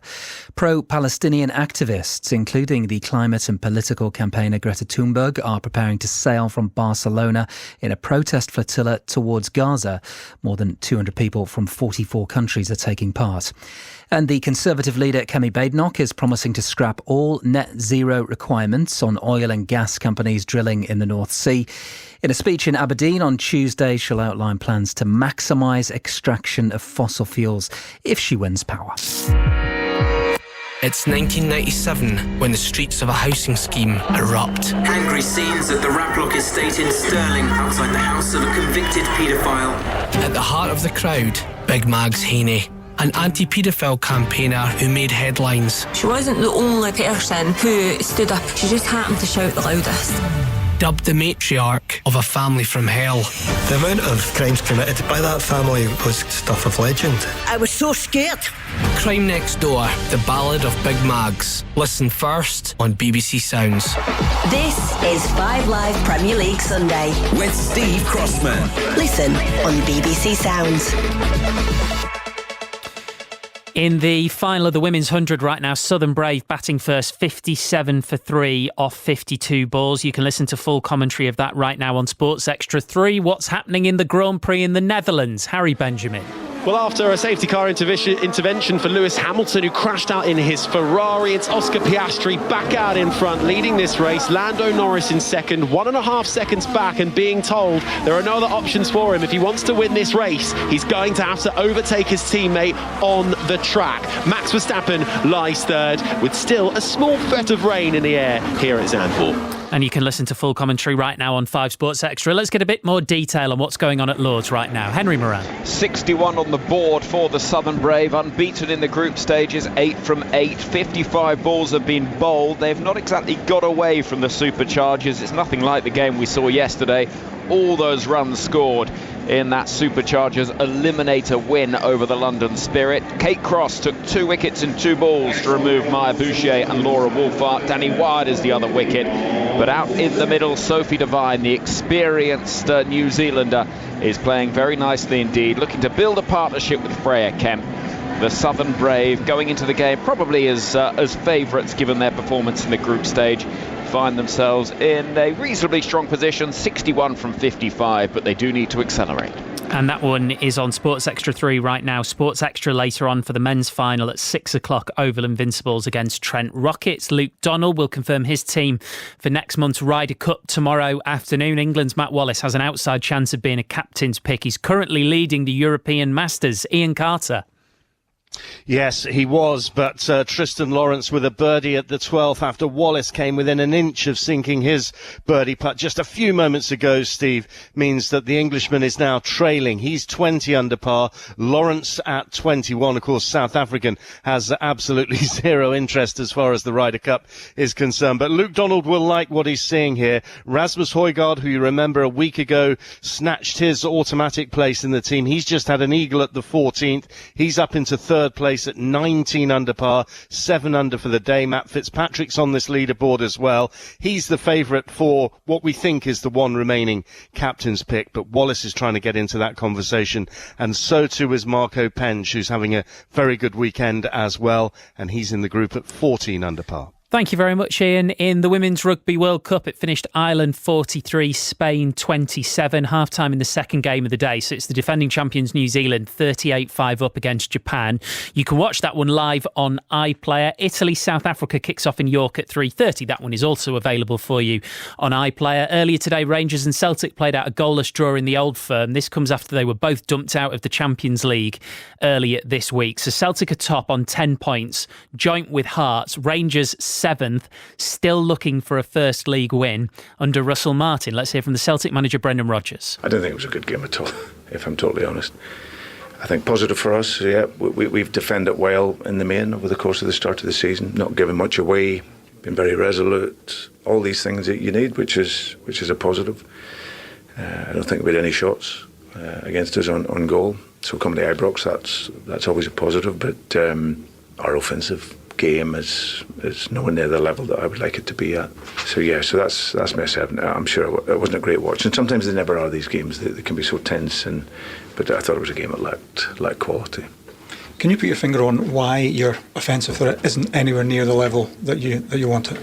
Yeah, I think there's a number of reasons. I think we've obviously lost players that connected the game for us, and of course then when you go through a spell of games and you're not scoring, then it can affect the other guys, and they don't quite make the forward pass and they play the safe pass. I think that creativity has obviously come out of the team, and we need to find those connections again. Obviously Kieran and Bally and these guys coming into it, they play differently to what we've had before, and we've also got other players to reintroduce into it. So I'm fairly confident that we will improve, but definitely we have to, because it's that is not the Celtic way of playing. Brendan Rodgers there talking to BBC Radio Scotland. Our 4:30 commentary here on 5 Live in the Premier League comes from Anfield. It's Liverpool versus Arsenal. Correspondent John Murray and Dion Dublin, both there for us. Salivating, John, this one? Yes, very much so. I just saw someone earlier as I was heading into the ground, and the feeling was, as he was saying to me, it's a match you come to and you really don't know which way this is going to go, and that's exactly what you want when you come to watch a football match. Should say we will obviously get the lineups from you around 3:15, but it's not just the two teams where the personnel is interesting today. No, it's not. And actually, just on that front, in terms of the teams, just to mention that Martin Odegaard has been spotted with the Arsenal party that has travelled here to Merseyside. So we may see him involved in some shape or form. Obviously, they'll be missing Bukayo Saka. We have to wait and find out if Eberechi Eze is going to be in the Arsenal starting lineup. But you're right, yes, there's a change in the officials lineup, and that was Michael Salisbury was due to be the video assistant referee for this match, as he was for Chelsea Fulham yesterday, but the PGMOL have announced that they've made a change to the match officials, and Michael Salisbury has been replaced for this match by John Brooks. And that's actually caused a bit of a knock-on for the Aston Villa Crystal Palace match later. A couple of changes for the officials there as well. However, I think you don't have to be a genius to work out that the feeling is that perhaps there was an intervention yesterday that was unnecessary, and that's something that they talk to us about on a very regular basis, the PGMOL and Howard Webb. We will leave John Murray there, and we'll be back with him on 5 Live at 4:30 for commentary of Liverpool versus Arsenal here on Sports Extra 2. The two teams just retaking to the field for the start of the second half, which has to be, Dave Edwards, has to be noticeably better than the first. Can't get worse, can it, surely? One shot on target, really poor, both teams in possession. Every time they had a moment where they could go and attack when they win the ball back, giving it away too quickly, too many sloppy passes. I think the tactics from both teams have been good from the management teams. See what both teams are trying to do, but now the players need to go out and implement it better in this second half. The only thing poorer than the first half was my decision just to go to Dave when he was enjoying a mouthful of, was that coffee cake or you're enjoying there? Carrot cake. Ooh. The selection in the press room is unbelievable. Very nice. Very nice. If only I wasn't intolerant of half the things in there, I could have enjoyed it. But still, no changes made by either team during the half-time interval. Let's listen to this.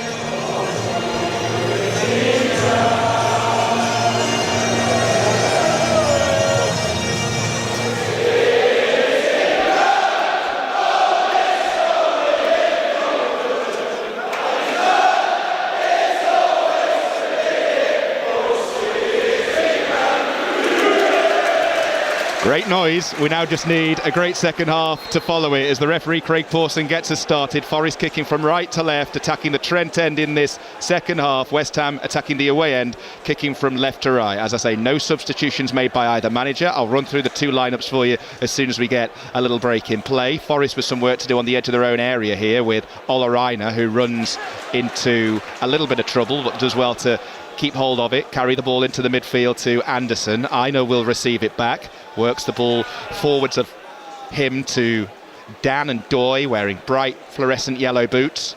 He goes to Sangare, who a supporter absolutely panned to me at half-time when we were making our way to the press area. Wasn't happy with him at all. He said Sangare was continually giving the ball away. I pointed out he certainly wasn't on his own as Forest come on the attack down the left. Hudson-Odoi to the edge of the area, two for company, rolls the ball back to Morgan Gibbs-White. Here's Elliot Anderson who's going to take over. Hudson-Odoi again sends in the cross high towards Chris Wood with the header straight at the keeper, and already we've had as many efforts on target in the second half, of which we've had 56 seconds, as we had in all of the first. Yeah, Forest settle into the second half well. Callum Hudson-Odoi high on the left-hand side, cuts back on his right foot, delivers a curling ball into the box. Chris Woods, he's only 7 yards out, on his heels maybe a little bit, plants his feet and tries to generate the power, but he just glanced it straight at Hermansen in the West Ham goal. Should have done better really there, Chris Wood. Forest's first effort on target then, so that's 1 apiece, 0-0 on the scoreboard at the moment. Forest with the ball inside their own half. They line up with Matt Sells in goal. Their back four, Aina, Milenkovic, Murillo and Williams. Then it's a 2 of Kanate and Anderson, a 3 of Ndoye, Gibbs-White and Hudson-Odoi behind the main striker who went close there, Chris Wood. West Ham on the attack here with Bowen, holds off the challenge of Anderson, takes it to the byline, low ball in, and the shot just goes wide from Paqueta, 6 yards out. Bowen did really well to pick out Paqueta, used all of the pitch right on the byline, shot just went wide in the bottom corner. Another big chance this for West Ham. Jared Bowen's the first time in the match where he's had a little bit of room to run into, picks up the ball on the right hand side right by his manager Graham Potter, and he drives at Nico Williams, wrong foots the Welsh defender, gets himself to the byline and cuts it back to the on-arriving Paqueta once again on his weaker right foot, tries to scoop it goalwards. Again, he's only 7 yards out by the front post and it goes harmlessly wide.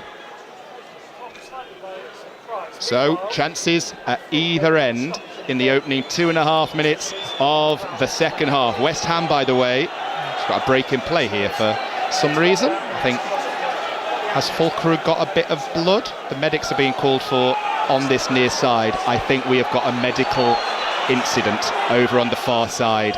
In fact, I can see Forest fans screaming for medics to get over there as soon as possible. The Forest trainer has sprinted fully across the pitch.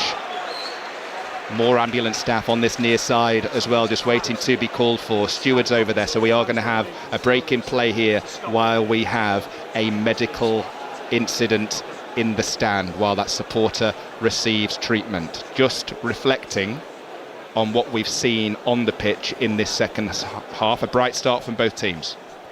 Yeah, well, firstly, we all hope that the fan in that Nottingham Forest side is okay. Absolutely. As we take this break in play, has been a better start on the pitch in the second half. Both teams had very good opportunities. Probably their best of the match so far. Chris Wood directed a header straight at Hermansen in that West Ham goal. Should have done better. He wasn't far right. Didn't really generate enough power on the header or direction, and it went straight down the other end. And Paqueta had a good chance as well.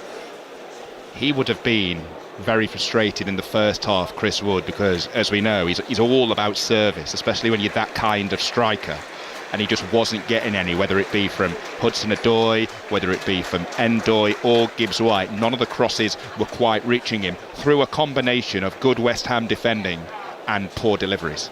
Yeah, it was that combination. I think that West Ham have defended their box very well all game. They've had their defenders get to the ball first ahead of the Nottingham Forest players. Even the midfield players, Souček in particular, has won so many headers in that defensive block, and Chris Wood has found it difficult to find the space, but the delivery at the same time hasn't been as good as what it should be.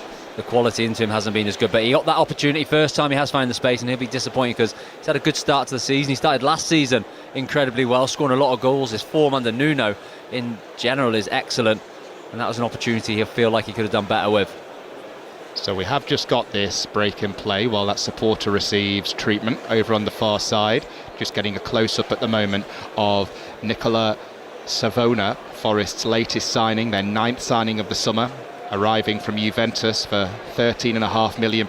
He's sitting just down below where we are in this main stand. The game is going to restart shortly, so that is a positive sign. Craig Pawson just asking for the ball. Forest players have taken the opportunity to just come and have a chat with Nuno Espirito Santo on this near side. There are still stewards in the bottom tier of that stand opposite where we are, but it looks like Craig Pawson has been given the okay for play to continue, which is a positive sign. Yeah, absolutely. So we hope the fan is okay.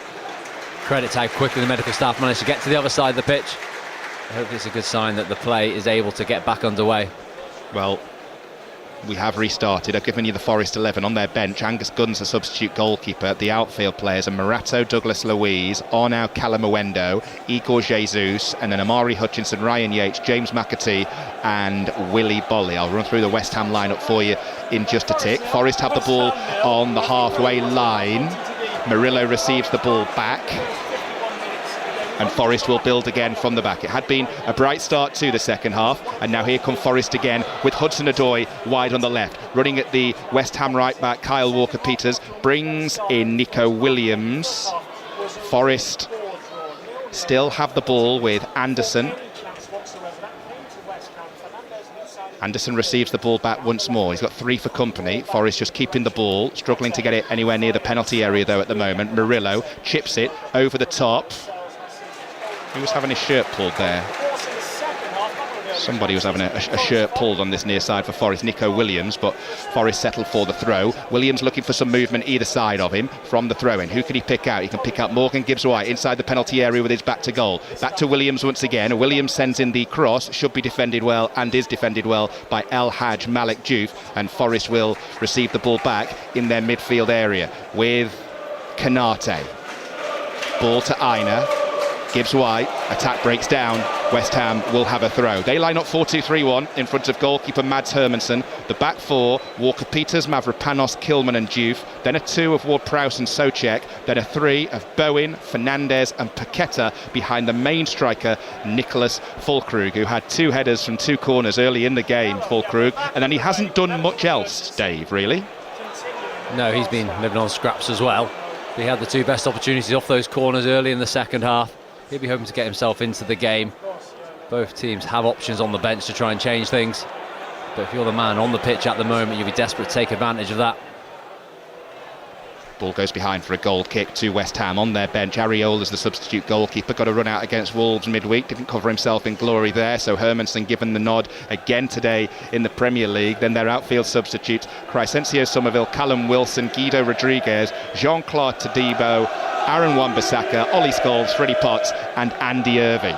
West Ham play the ball out from the back. Just have seen a close-up down below us of a very annoyed-looking Forest owner, Evangelos Marinakis, sitting right beneath us here with his big widescreen TV, arms folded, white T-shirt on, looking a little bit fed up at what he's seen at the moment. And to be fair, most of us have been feeling exactly the same way, given the quality that we've seen in terms of entertainment on the pitch. Yeah, the game definitely needs a little bit of life added to it. So we thought we got that at the start of the second half. Of the break-in players just sort of mellowed the atmosphere a little bit. I would pay quite a bit of money to be able to have a listen in at those clear the air talks between those two this week, Nuno Espirito Santo and Evangelos Marinakis. West Ham on the attack here with Jared Bowen, takes it to the byline, low cross in, cleared away by Murillo. West Ham have it back with Walker-Peters on this near side. Ward-Prowse will take over, Forest intercept, and that's surely a foul in the midfield, is it, by Max Kilman? No, says the referee. Play will continue and West Ham will come away with the ball down the right with Paqueta. He's got Walker-Peters in support, takes it to the edge of the area, sends in a quick cross, cleared away by Kanate. Wood will hold the ball up, and now he links up well with Gibbs-White, who's got space to charge into as he goes moving over halfway here. Gibbs-White, he's got Hudson-Odoi to his left, picks him out, edge of the area, running at Paqueta. Paqueta does well to make a nuisance of himself and draw the free kick, because that didn't look a free kick in a month of Sundays. Paqueta's not known for his defensive skills. I must say today he has really stuck to that task extremely well. It was a fast break from Forest. The first time they managed to get the passes just right. Gibbs-White driving over the halfway line. The ball, he's waiting for support. He gets it from the left-hand side from Cullen Hudson-Odoi. Lays it into his path. And it's Paqueta who's tracked him back into the box. And Hudson-Odoi just tries to knock it out of his feet towards the byline. Paqueta reads it, gets himself between Hudson-Odoi and the ball. And then as soon as he feels contact, he falls on the floor and wins his side a foul. Free kick taken by Hermansen, long down the West Ham right, where they've had a lot of joy at the start of this second half. Walker-Peters gives the ball away, Forest defend, but it's picked up well by Paqueta. Through ball, Bowen stays on side, brings in Walker-Peters again. Once more, West Ham down the right as they move forward. Poor final ball by Paqueta, hits it straight at Sangari. He gives it away though, and now West Ham have it back inside the penalty area. Shot goes in, good save by Sells, parries it away, and Forest will bring the ball clear from their left back area. Füllkrug it was going close there, Dave. Yeah, Mateus Fernandes hassles and harries in the middle of the pitch, wins the ball back for his side, feeds in Füllkrug on the left hand side of the box, tight angle on his left foot to size. He hasn't got a lot on to go to goal. Easy save in the end for Matt Sells. Forest down the other end. Wood tries to play in Aina, defended well by West Ham, who have it back inside the centre circle, and all of a sudden this game is starting to liven up. Bowen on the attack down the West Ham right, this near side, running at Nico Williams. Is that a foul on Bowen? No, says the assistant referee, who is perfectly placed. Bowen not happy with the decision as Forest bring the ball clear down their left. It's with Anderson forwards to Gibbs-White. Hudson-Odoi making a run ahead of him, does well to pick him out. Is that going to be defended well, though? It is by Mavropanos. Made up a lot of ground to get there, and the atmosphere finally has gone up a few notches. Yeah, the rain started to fall, the atmosphere's lifted, and it's a very open game. But Nuno looks like he's going to be the first manager to reach to the substitutes bench. He's got a very talented group of substitutes there to pick from. McAtee, who joined earlier this month from Manchester City, will be the first player who Nuno Espirito Santo turns to. James McAtee wearing shirt number 24. Dave just mentioned the rain. When we were walking in, it was glorious sunshine, as it was when this game kicked off, actually. Now it is absolutely bucketing down here on the side of the River Trent in the East Midlands. McAtee will make his entrance then, and making way for McAtee is going to be Dan Ndoye. So Ndoye, I praised him earlier in the early stages of the first half. After that, he was marked out of the game by West Ham. He struggled to really get going today. A goal and an assist in his first 2 league appearances for Nottingham Forest. Today, though, a quieter afternoon for Dan Ndoye. He did start brightly, didn't he? Made some lovely little runs from the right-hand side. Got lots of joy in behind the West Ham defence, but his importance on the game did start to simmer out after that. We weren't able to find him in those dangerous areas. James McAtee offers something completely different. Forest throw, 12 yards from the corner flag on this near side there left. Taken by Williams, receives the ball back from Anderson. Goes back down the line, Hudson-Odoi on his right foot. Anderson will take over, running at Walker-Peters to the byline. Can he dig out across here? No, he can't, so he's going to go back to Hudson-Odoi again. That's a dangerous looking cross. It was a deep looking cross though, and in the end it was easy for Hermansen to take it on a slight stretch. So 0-0, 58 minutes gone here on Sports Extra 2. Commentaries all over the place today. On 5 Live, it's still Brighton 0, Manchester City 1. On Sports Extra, you can catch the closing stages of the Dutch Grand Prix. And on Sports Extra 3, it's the 100 women's final, Southern Brave against the Northern Superchargers. So commentaries here, there and everywhere. We've got Liverpool Arsenal on 5 Live from 4:30, and then update to Villa Palace into 6:06 tonight with Robbie Savage and Chris Sutton. Here come Forest on the counter. Gibbs-White down the centre, picks out Chris Wood. He's got Hudson-Odoi in support, goes back to him. West Ham back in their numbers. You've got McAtee screaming for it over on the far side, but Forest persists down their left. Hudson-Odoi, Gibbs-White, tame shot, easy save. Hermansen low down to his left. And Morgan Gibbs-White is starting to have a bit more of an influence on the game. It's twice now he's picked up the ball and had lots of room to run into. They're working on the left-hand side of the pitch, and they never really, any of them, Callum Hudson-Odoi, Morgan Gibbs-White or Elliot Anderson, never got their head up because James McAtee on the right-hand side was in acres of space. He wanted it, he was screaming for it, but they continued to work it down the left-hand side. And in the end, Gibbs-White manages to get a shot away from the left-hand side of the box, but harmlessly into the hands of Hermansen. West Ham have it inside their own half. We can see the rain bouncing off the top of the Perspex dugouts down below us. It's not putting off Nuno Espirito Santo though, still standing there in his tracksuit with his arms folded. If that were me, I'd be taking shelter. West Ham go long. Milenkovic should get there ahead of Fulkrug though, and does. Clears on the turn, but only as far as James Ward-Prowse. Ball out to the left. West Ham looking lively here. Bowen, edge of the area. Canate, no nonsense. Runs straight into Bowen. Whacks it clear, and now McAtee's got space to move into as Forest come on the counter down their right. He's got 3 in support here, McAtee, as he closes in on the West Ham penalty area. Moves into it now right side. Tees it up for Ward. Might fall for Gibbs-White. Both of them fluff their lines, and it's cleared away by West Ham. Given straight to Williams though. Hudson-Odoi ahead of him into the area left side on his right foot, and then him and Anderson run into each other, and West Ham are able to intercept and clear once more. It's still scrappy in both penalty areas, but it's far more lively in terms of entertainment and a watch for the neutral. Yeah, the zippy surface from the rain has added a little bit more intensity to the match. Action at both ends. Forest with the better of it. James McAtee getting on the ball early as he drifted down the right hand side, picks the right pass into the box to Wood, who just doesn't sort his feet out quick enough, and then that moment goes 0-0 as we just tick past the hour mark here on Sports Extra 2 from BBC Sounds. Ball over the top. Anderson with the cross, nobody there. McAtee was making a nuisance of himself. The ball will fall for Aina though, wide on the Forest right. First time cross goes in, headed away by West Ham, only as far as Nico Williams, whose shot is blocked. It balloons up into the air. Is the spin going to see it behind for a corner? Hudson-Odoi was hoping so, doesn't. Keeps it in play. Anderson with a heavy first touch, recovers the situation just. Canate and Murillo end up going for the same ball. Canate has it at the moment. Here's Williams, 30 yards from the West Ham goal. Hudson-Odoi wide of him. Good game this now at the City Ground. 0-0 though.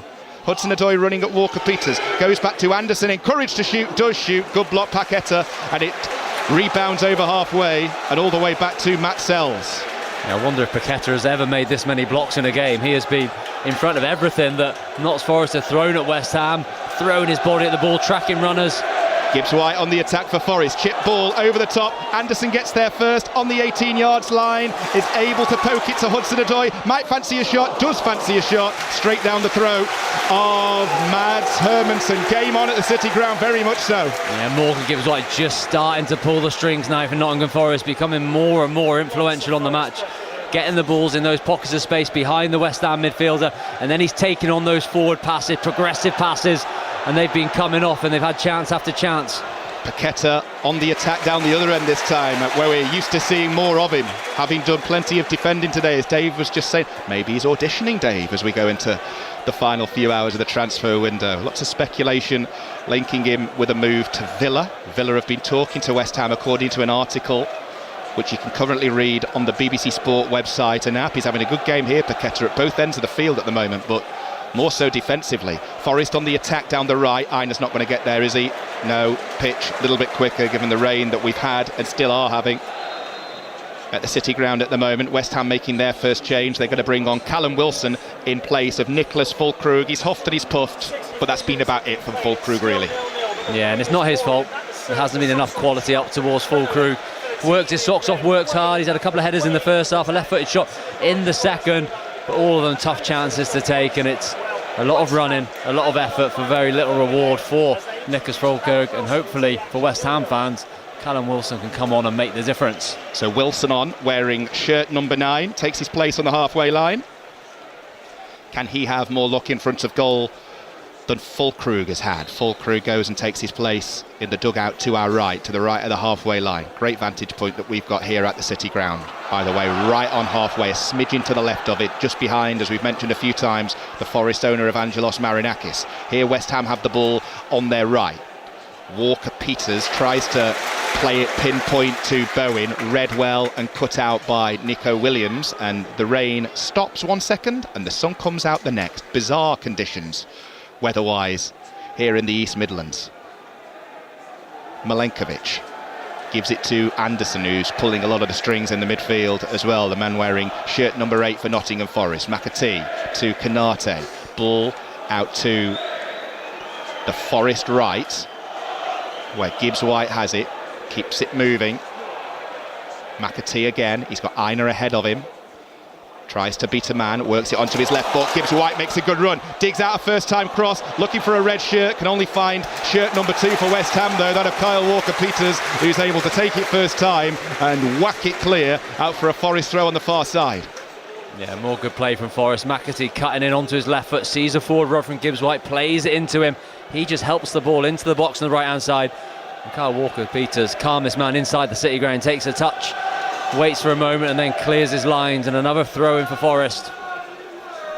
To be delivered by Aina this time, long and high, and it goes. Mavropanos heads it high, not really clear. Second ball is cleared up towards Bowen. Forest get there first though, ball out to the right to Aina, and just like a few moments ago, tries to keep it in on the slide, can't do so, and it will be a throw into West Ham in their left back area. So still 1-0 to Manchester City in our 5 Live commentary, which kicked off at the same time as this game, 2 o'clock. Erling Haaland's goal on 34 minutes is what separates the two teams at the Amex. You can listen to the final quarter of that right now if you like on 5 Live with Alistair Bruce Ball, or here on Sports Extra 2 you can stick with myself, Lee Blakeman and Dave Edwards as we wait to see if there is a goal to separate Forest and West Ham. Ball out to the right. McAtee's over there. So too Aina, who's been one of the busier Forest players today in either half. Ball worked in field, Aina again. Now Anderson. Forest just catching their breath after 10 minutes of relentless pressure, you have to say, on the West Ham penalty area. Here's Konate, both teams making one change each. Wilson on for Fulkrug a few moments ago for West Ham. McAtee replaced Ndoye earlier in the half. Here's Hudson-Odoi now for Forest, edge of the area left side, goes back to Murillo, forwards from the back, tries the through ball. McAtee gets on the end of it, does well to control it with his left foot, picks out Anderson, who's got 2 for company, snapping at his heels, finds Hudson-Odoi, his cross goes in towards the back post, and Aina puts it back in. Wood with the header, loops wide. It's all Nottingham Forest at the moment. Balls into the box, having to be defended, and they are at the moment from West Ham. Can't quite clear the lines. It ends up ricocheting up into the air for Ollie Aina, who's on the right-hand side, inside the box, maybe 15 yards from goal. Looks like he's going to take on a volley, decides to help it back in, and Chris Wood manages to get on the end of it, but again can't get any direction on his header. Well, Mads Hermansson taking his time with this goal kick, and Craig Pawson has just signalled, I will be adding this time on as we go into the final quarter of this game. 67.5 gone, 0-0, Forest and West Ham. And it's the visitors on the attack here. Ball played forwards to Wilson with his first few touches, edge of the area, puts in a shot, takes a deflection, brilliant save, Sells. Brilliant save. Wilson in the thick of it straight away, put in a shot from the edge of the area, deflected up, Sells adjusted mid-air and flicked it over the crossbar. Brilliant save. Super sharp from Callum Wilson. Jumps onto a loose ball and moves his feet so quickly as he's getting towards the edge of the Forest box, gets it onto his right foot, quickly manages to get a shot away, and it's Murillo who sticks out a left boot, ricochets off the top of that boot, and then Sells has to react so quickly. It's a real smart save from the Nottingham Forest goalkeeper to push it over the bar. Brilliant stop.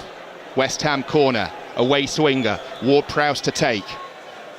In front of the end where the West Ham fans are housed, and it goes towards the back post, headed over the crossbar by Mavropanos. But that's a big save now, one in each half from Matt Sells. Both times he's had to react quickly to claw shots with power over his crossbar. That, though, adjusting mid-air, diving to his left, saving it with his right hand, which is never easy to do.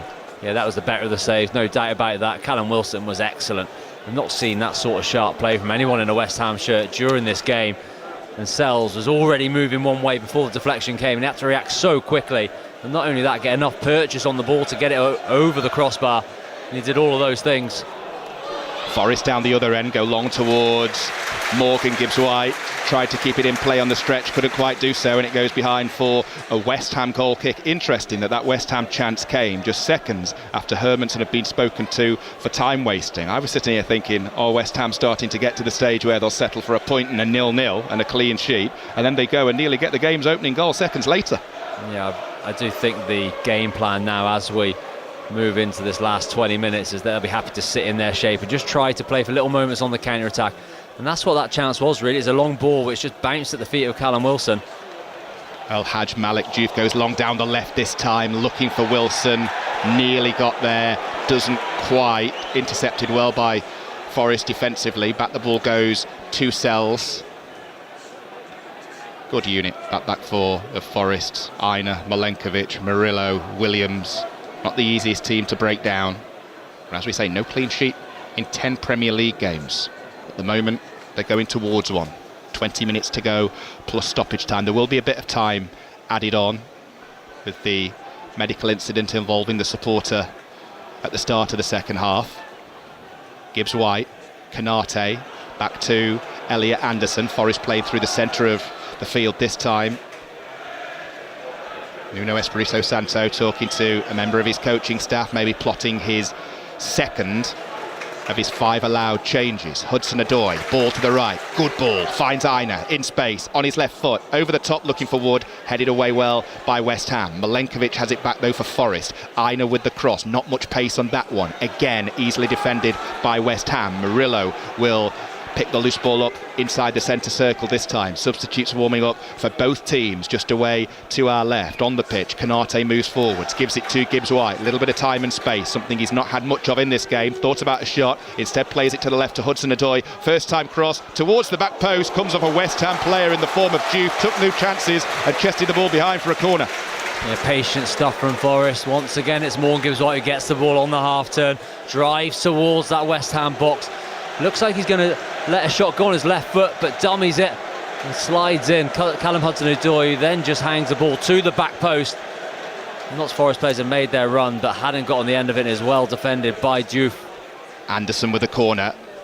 McAtee goes and stands next to goalkeeper Hermansen as the ball is whipped in and headed over the crossbar, this time by Nikola Milenkovic. So more Forest pressure, but it still doesn't result in a goal. Is it a game that's got a winner in it, Dave?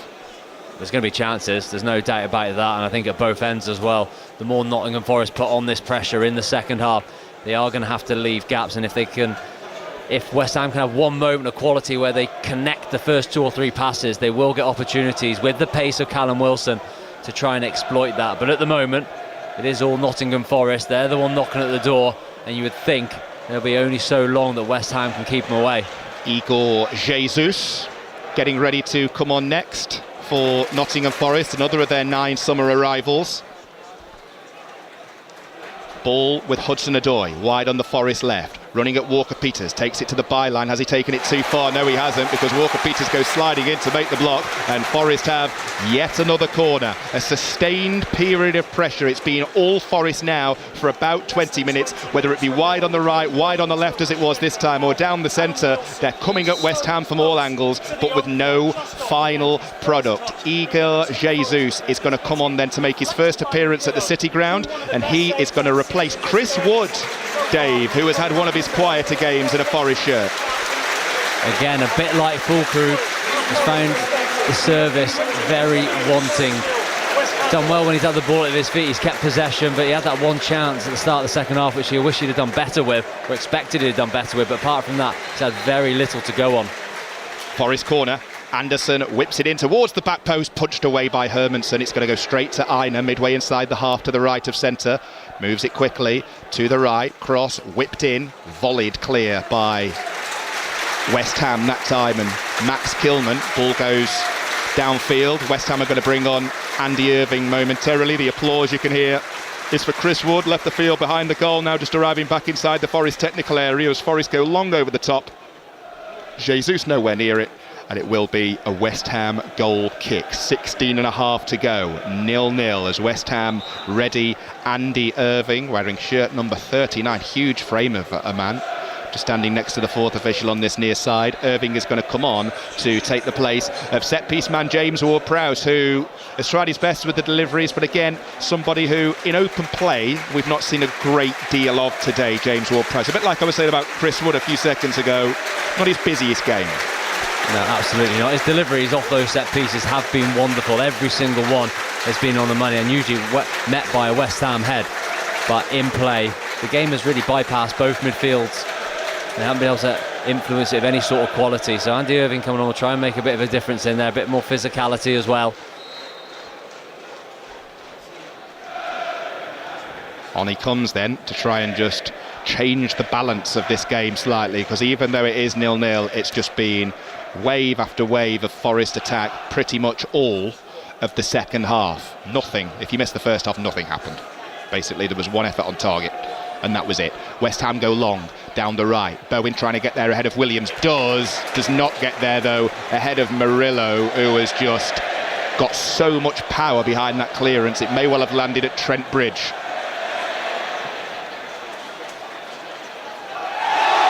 There's a coming together on the halfway line between Mavropanos and Jesus. Forest wanted a free kick, nothing doing, says the referee, who's let a lot go today, to be fair, Craig Pawson. I feel like I've said that a lot. Nothing doing from the officials.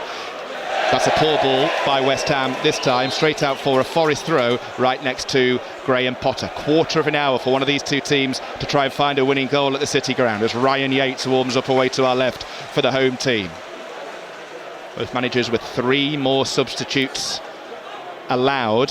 Nuno Espirito Santo continues to plot down beneath us. Throw in to be taken by Nico Williams on this near side. Long towards Jesus. Got a nudge from Mavropanos before he won the header. Now Murillo and Wilson coming together, but play continues. Bowen's got the ball over the top, looking for Wilson's run. Wilson might get there ahead of Murillo, does get there ahead of Murillo, doesn't get there though ahead of Matt Sells, who bowls it straight to the aforementioned centre-back, and Forest will come again. Sports Extra 2. Forest 0, West Ham 0. And over on 5 Live, Brighton have just equalised from the penalty spot. Milner scoring there to make it Brighton 1, Manchester City 1. Another setback for Pep Guardiola. I did the game last week at the Etihad against Spurs. Spurs by far and away the better of the two teams that day, and now City struggling this time at the Amex. 1-1, closing stages on 5 Live with Alistair Bruce Ball. 4:30 Liverpool Arsenal commentary. 7 o'clock Villa Palace, updates of that into 6:06 with Robbie and Chris. Here's Murillo, ball to the left to Anderson, cutting in from the left midway inside the West Ham half. Low ball, Gibbs White, first time layoff, ball goes high. Is that a foul on Nico Williams as he stretches for the header? Was he pushed? He thought so. Referee Craig Pawson didn't, and it's gathered by goalkeeper Hermansen. Over on Sports Extra at the moment, reaction to the Dutch Grand Prix. And on Sports Extra 3, the 100 women's final, Southern Brave against the Northern Superchargers. Ball high on the halfway line. Nico Williams wins a good towering header that time. Paqueta sends it back to where it came from. Forest send it back forwards to Jesus. Brought down by Anderson, gives it to Gibbs White on the turn. Final ball is poor, and we've said that a lot about Gibbs White today, and I think the fans are starting to pick up on the same thing. Yeah, it's a lovely little passage of play though from Nottingham Forest. Jesus heads the ball down to Elliot Anderson. He wraps the ball into Gibbs White once again, picks up a wonderful position, gets himself on the half turn, 10 yards outside of the West Ham box, and just tries to hit a little ball down the outside of his right foot for Jesus, who was running onto it, but massively overhit. Forest have it inside their own half. Murillo, we've got 12 minutes to go, plus stoppage time. Forest 0, West Ham 0. Ball to the right to Olarainen. Every time he gets it, you think he might do something. He's been somebody who's been so creative and has shown bags of energy. Here he is again. He's just beaten one man down the right in the form of Mateus Fernandez. Goes back down the line though, couldn't quite whip it across this time. Anderson, Hudson-Odoi, Sangari, through ball, looking for Aina, couldn't get there on the stretch. Through ball had too much on it. Behind it goes for a goal kick. They're knocking Forest, but not knocking quite hard enough. Yeah, they just want one of these attacks, one of these passes, just to click and connect to one of their teammates. At the moment, it's just not quite happening for them. Say lots of good moments in the match, getting themselves into good areas, but just lacking that little bit of guile when they most need it.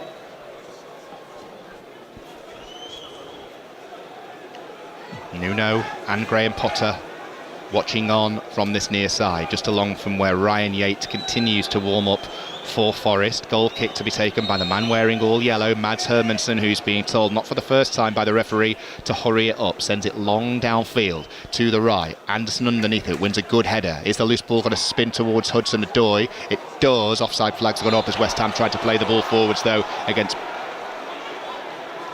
Bowen, or has he actually flagged for the assistant referees? He's flagged for the foul, hasn't he? He's flagged for the foul on Kyle Walker-Peters, so it's going to be a West Ham free kick and an opportunity to whip one in here. Yeah, Craig Pawson had let the foul go initially, but then he was helped by the assistant referee to give the foul. So Craig Pawson, like you said, he's given a lot away. I think he's had a really good game. It's probably a sign of the match that we're complimenting the referee on his performance and not some of the players. It has been one of those games, to be fair. I think me and you would have done a half-decent job officiating this one. It's been tame, to say the least. A little bit of spice at the end of the first half, but that's been about it. Now, what can West Ham do here? Free kick hit diagonally, headed away by Sangari, put back forwards by Paqueta. Wilson tries to take it on the turn. He's inside the area, right side, runs in between two Forest players, sends in the ball towards the near post. Sells took no chances, claws it behind for a West Ham corner. He, since he's come on, Callum Wilson, has made things happen. Yeah, he looks razor sharp, doesn't he? He looks as fit as I've ever seen him. He's in the box on the right-hand side, surrounded by red shirts, and he just jinks and jives and finds a way through to the byline and then scoops across him, which Matt Sells wasn't sure about. Has to push it behind. It's another corner now for West Ham. Fernandez to take it. Mateus Fernandes on his West Ham debut. It's high towards the far side of the area. Wilson heads it back across goal, punched away by Sells to the edge of the area. Who's going to get there first to the loose ball? It's going to be Mateus Fernandes for West Ham United. Paqueta sends it across from the right, headed away by Canate again, gobbling it up in the air. Ball back with Paqueta in a battle with Anderson. Paqueta wins this one, cuts inside on his left foot, tees up Fernandes with the pullback. Canate on hand to make the block again. Now he gets on the end of the loose ball, tries to prevent the corner and does so. Gives it to Anderson, draws the foul. That was excellent from Ibrahima Canate. Yes, certainly some better football there from West Ham. They managed to sustain attack for a little bit longer. Callum Wilson at the heart of it and keep it alive through Fernandes and Paqueta. Lovely skill from Paqueta on this right hand side just to put Nico Williams onto the floor, but doesn't get a good enough cross in, and in the end they give away the foul. And Forest, for the first time really in this game, will be happy for a little bit of respite. Well, Mateus Fernandes' first West Ham United race is run. He's making his way over to this near side. He's going to be replaced by Crescencio Somerville wearing shirt number 7 with 8 minutes to go here at the City Ground. So the third change made by Graham Potter as he tries to find a way for his West Ham team to create the opening goal. Going close a few moments ago there with Callum Wilson. Ball high on halfway. Williams heads it forwards to Forest. West Ham, you have to say, Dave, have done really well to stop that relentless wave of Forest pressure and to just try and tip the scales the other side somewhat. Ball played forwards. That's going to be a foul by Milenkovic on Wilson. Free kick West Ham. There has been a lot of pressure from Forest, but West Ham will feel they haven't been hurt by it. They've stood strong. They've defended their box really well. And now they're starting to get a few moments going the other way.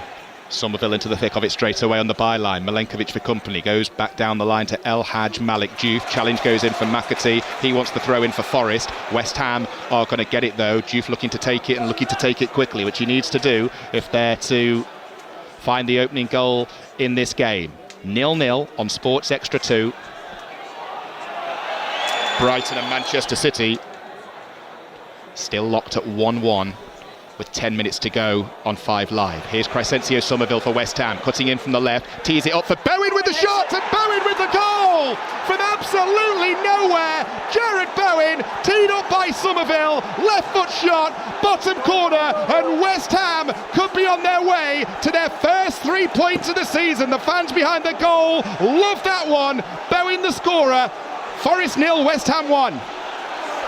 This is a stunning strike from Jared Bowen. Has no right to score, not only from where he was, but the way he was facing, almost facing away from that Nottingham Forest goal. But it starts with the substitute, Somerville.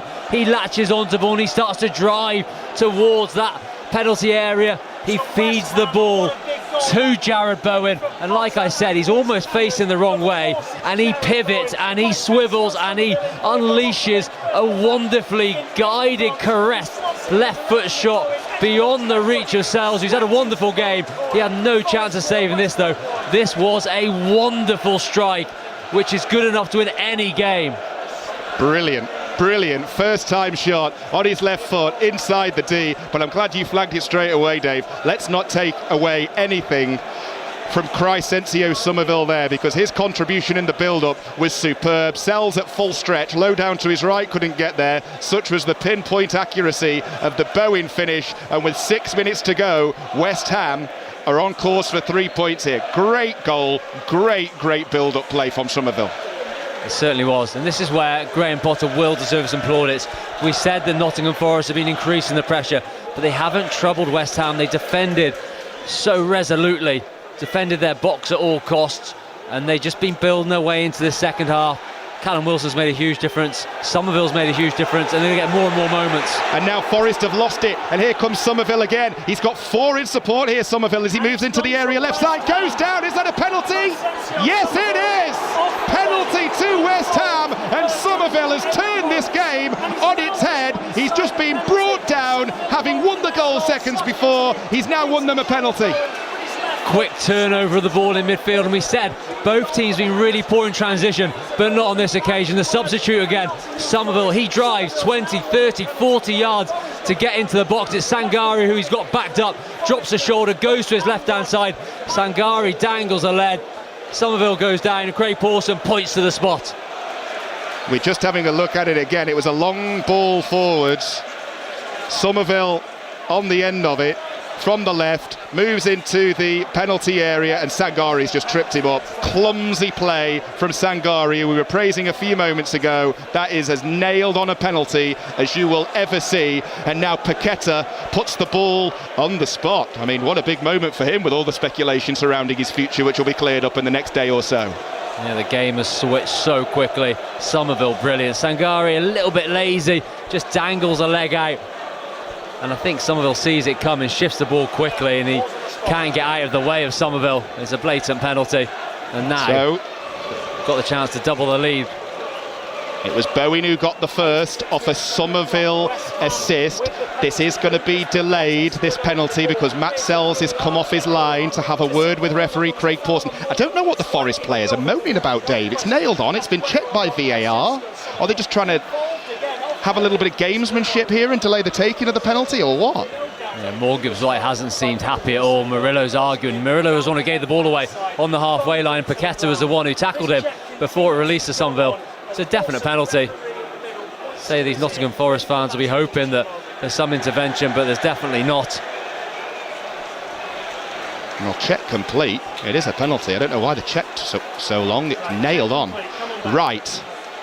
Paqueta then. Bowen got the first goal, and now Paqueta to seal it for West Ham. Ball on the spot. Paqueta standing on the 18 yards line. Who would have predicted this score line and this scenario coming into this one at the City Ground? It is Paqueta for West Ham United. It's a slow run up, but he sends Sells the wrong way and sends West Ham on their way to their first 3 points of the season. Somerville's changed this game, set up the first for Bowen, wins the penalty for Paqueta. West Ham fans celebrate. It is Nottingham Forest 0, West Ham United 2. Calm, cool, calculated from Lucas Paqueta. He's had a wonderful game defensively, and that was summed up with the tackle in the build-up to set away Somerville to win the penalty. Stutters his run-up, just waits for Matt Sells to move, sends him the other way, and that West Ham away end is in raptures. And on the flip side, there's been a mass exodus as these Nottingham Forest fans quickly vacate to the exits. It's emptying quick here inside the City Ground. Well, I was just about to say, it might be bad news for Nottingham Forest, what looks like it's going to be a defeat. It's going to be great news for us. It's going to be really quick getting off the car park here. All the Forest fans heading for the exits as they make a double change. Hudson-Odoi's just come off. And also coming off is Sangari, and the two to come on are Arnau Calamawendo and Omari Hutchinson. So a late double change here from Nuno Espirito Santo, but that will be the game. Forest 0, West Ham 2 here on Sports Extra 2. Still 1-1 between Brighton and Manchester City over on 5 Live. But we are into the final minute of the 90 here. That penalty from Lucas Paqueta has wrapped this game up for West Ham. Loads and loads of red shirts all around us heading for the exits. We can just see loads and loads of empty red seats following that penalty. Forest have the ball. They've dominated possession for large parts of the second half, large parts of the game actually. But West Ham more clinical late on. Ball loose inside the centre circle. Forest looking to get forwards and get forwards in a hurry. Here's Gibbs-White, who's had a sloppy game today. Lots of misplaced passes. Ball in from the left from Williams, goes all the way through to Aina, sends one across the penalty area, takes a deflection into the side netting, and Forest will have a corner as we tick towards the 90. Yeah, reaction as we would expect from Nottingham Forest. West Ham happy to sit deep now inside their own box. Across on the left-hand side, finds its way all the way across to Aina. Hits it, but it's deflected out for a corner now for Elliot Anderson to put into the box. 9 added minutes. There was a medical incident involving a supporter earlier, which saw a long stoppage at the start of the second half. Corner goes in from Elliot Anderson, falls to Murillo, turns, keeps possession, gives it to Nico Williams, and now here's Ola Aina. Back to Williams. Forest need 2 goals to protect their unbeaten start to the season. West Ham just need to defend to get their first 3 points, which they will get if they can hold on to this 2-0 lead.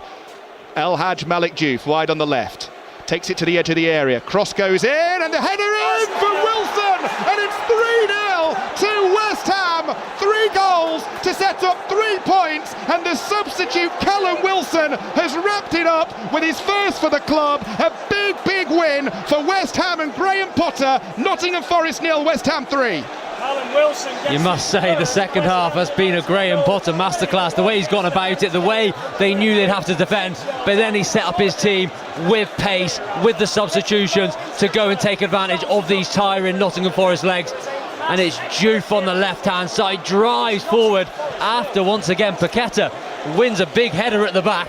That sets up the attack, but Diouf drives forward and he puts a wonderful, delicious delivery, swinging away from Matt Sells into the box, in between the Nottingham Forest defenders and the other substitute who deserves a goal for his performance, Callum Wilson. He's only 7-8 yards out. Simple as that, heads it down off the zippy surface, fires it into the top of the net. Excellent header from their number 9. His movement in the build-up's brilliant.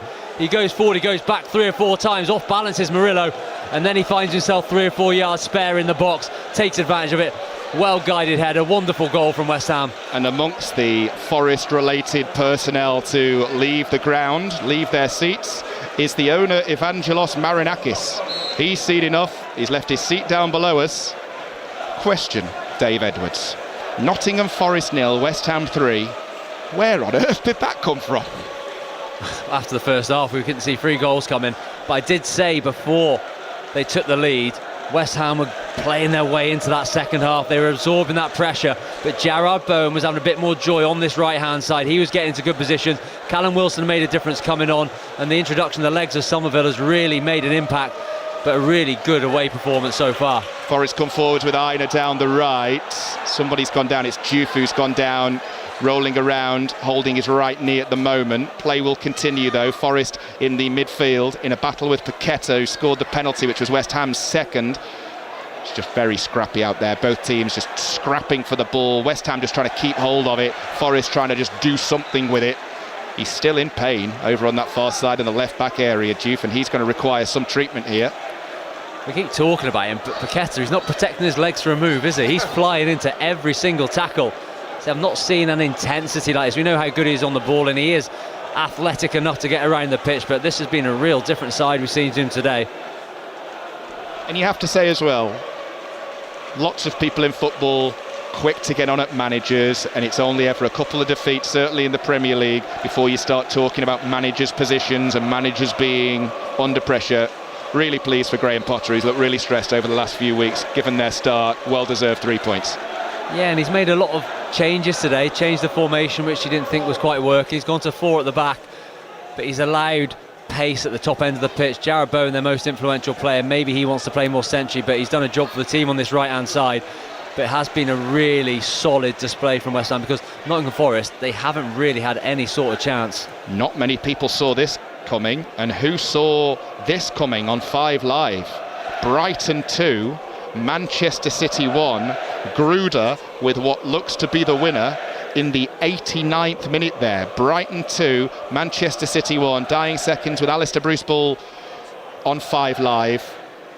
City on their way to back-to-back defeats, having led that game initially. 4:30, 5 Live commentary. Should be a cracker at Anfield. Liverpool versus Arsenal. 7 o'clock, Villa Palace. Updates of that into 6:06 with Robbie and Chris. Interested to hear what Forest and West Ham fans have got to say to Robbie and Chris following this game here. Forest 0, West Ham 3. 5 minutes of stoppage time still to play. West Ham with a free kick on the halfway line. It has been just a smash and grab late on, hasn't it? Because from minute 45 until minute 75, it was just wave after wave of Forest pressure, Forest attack.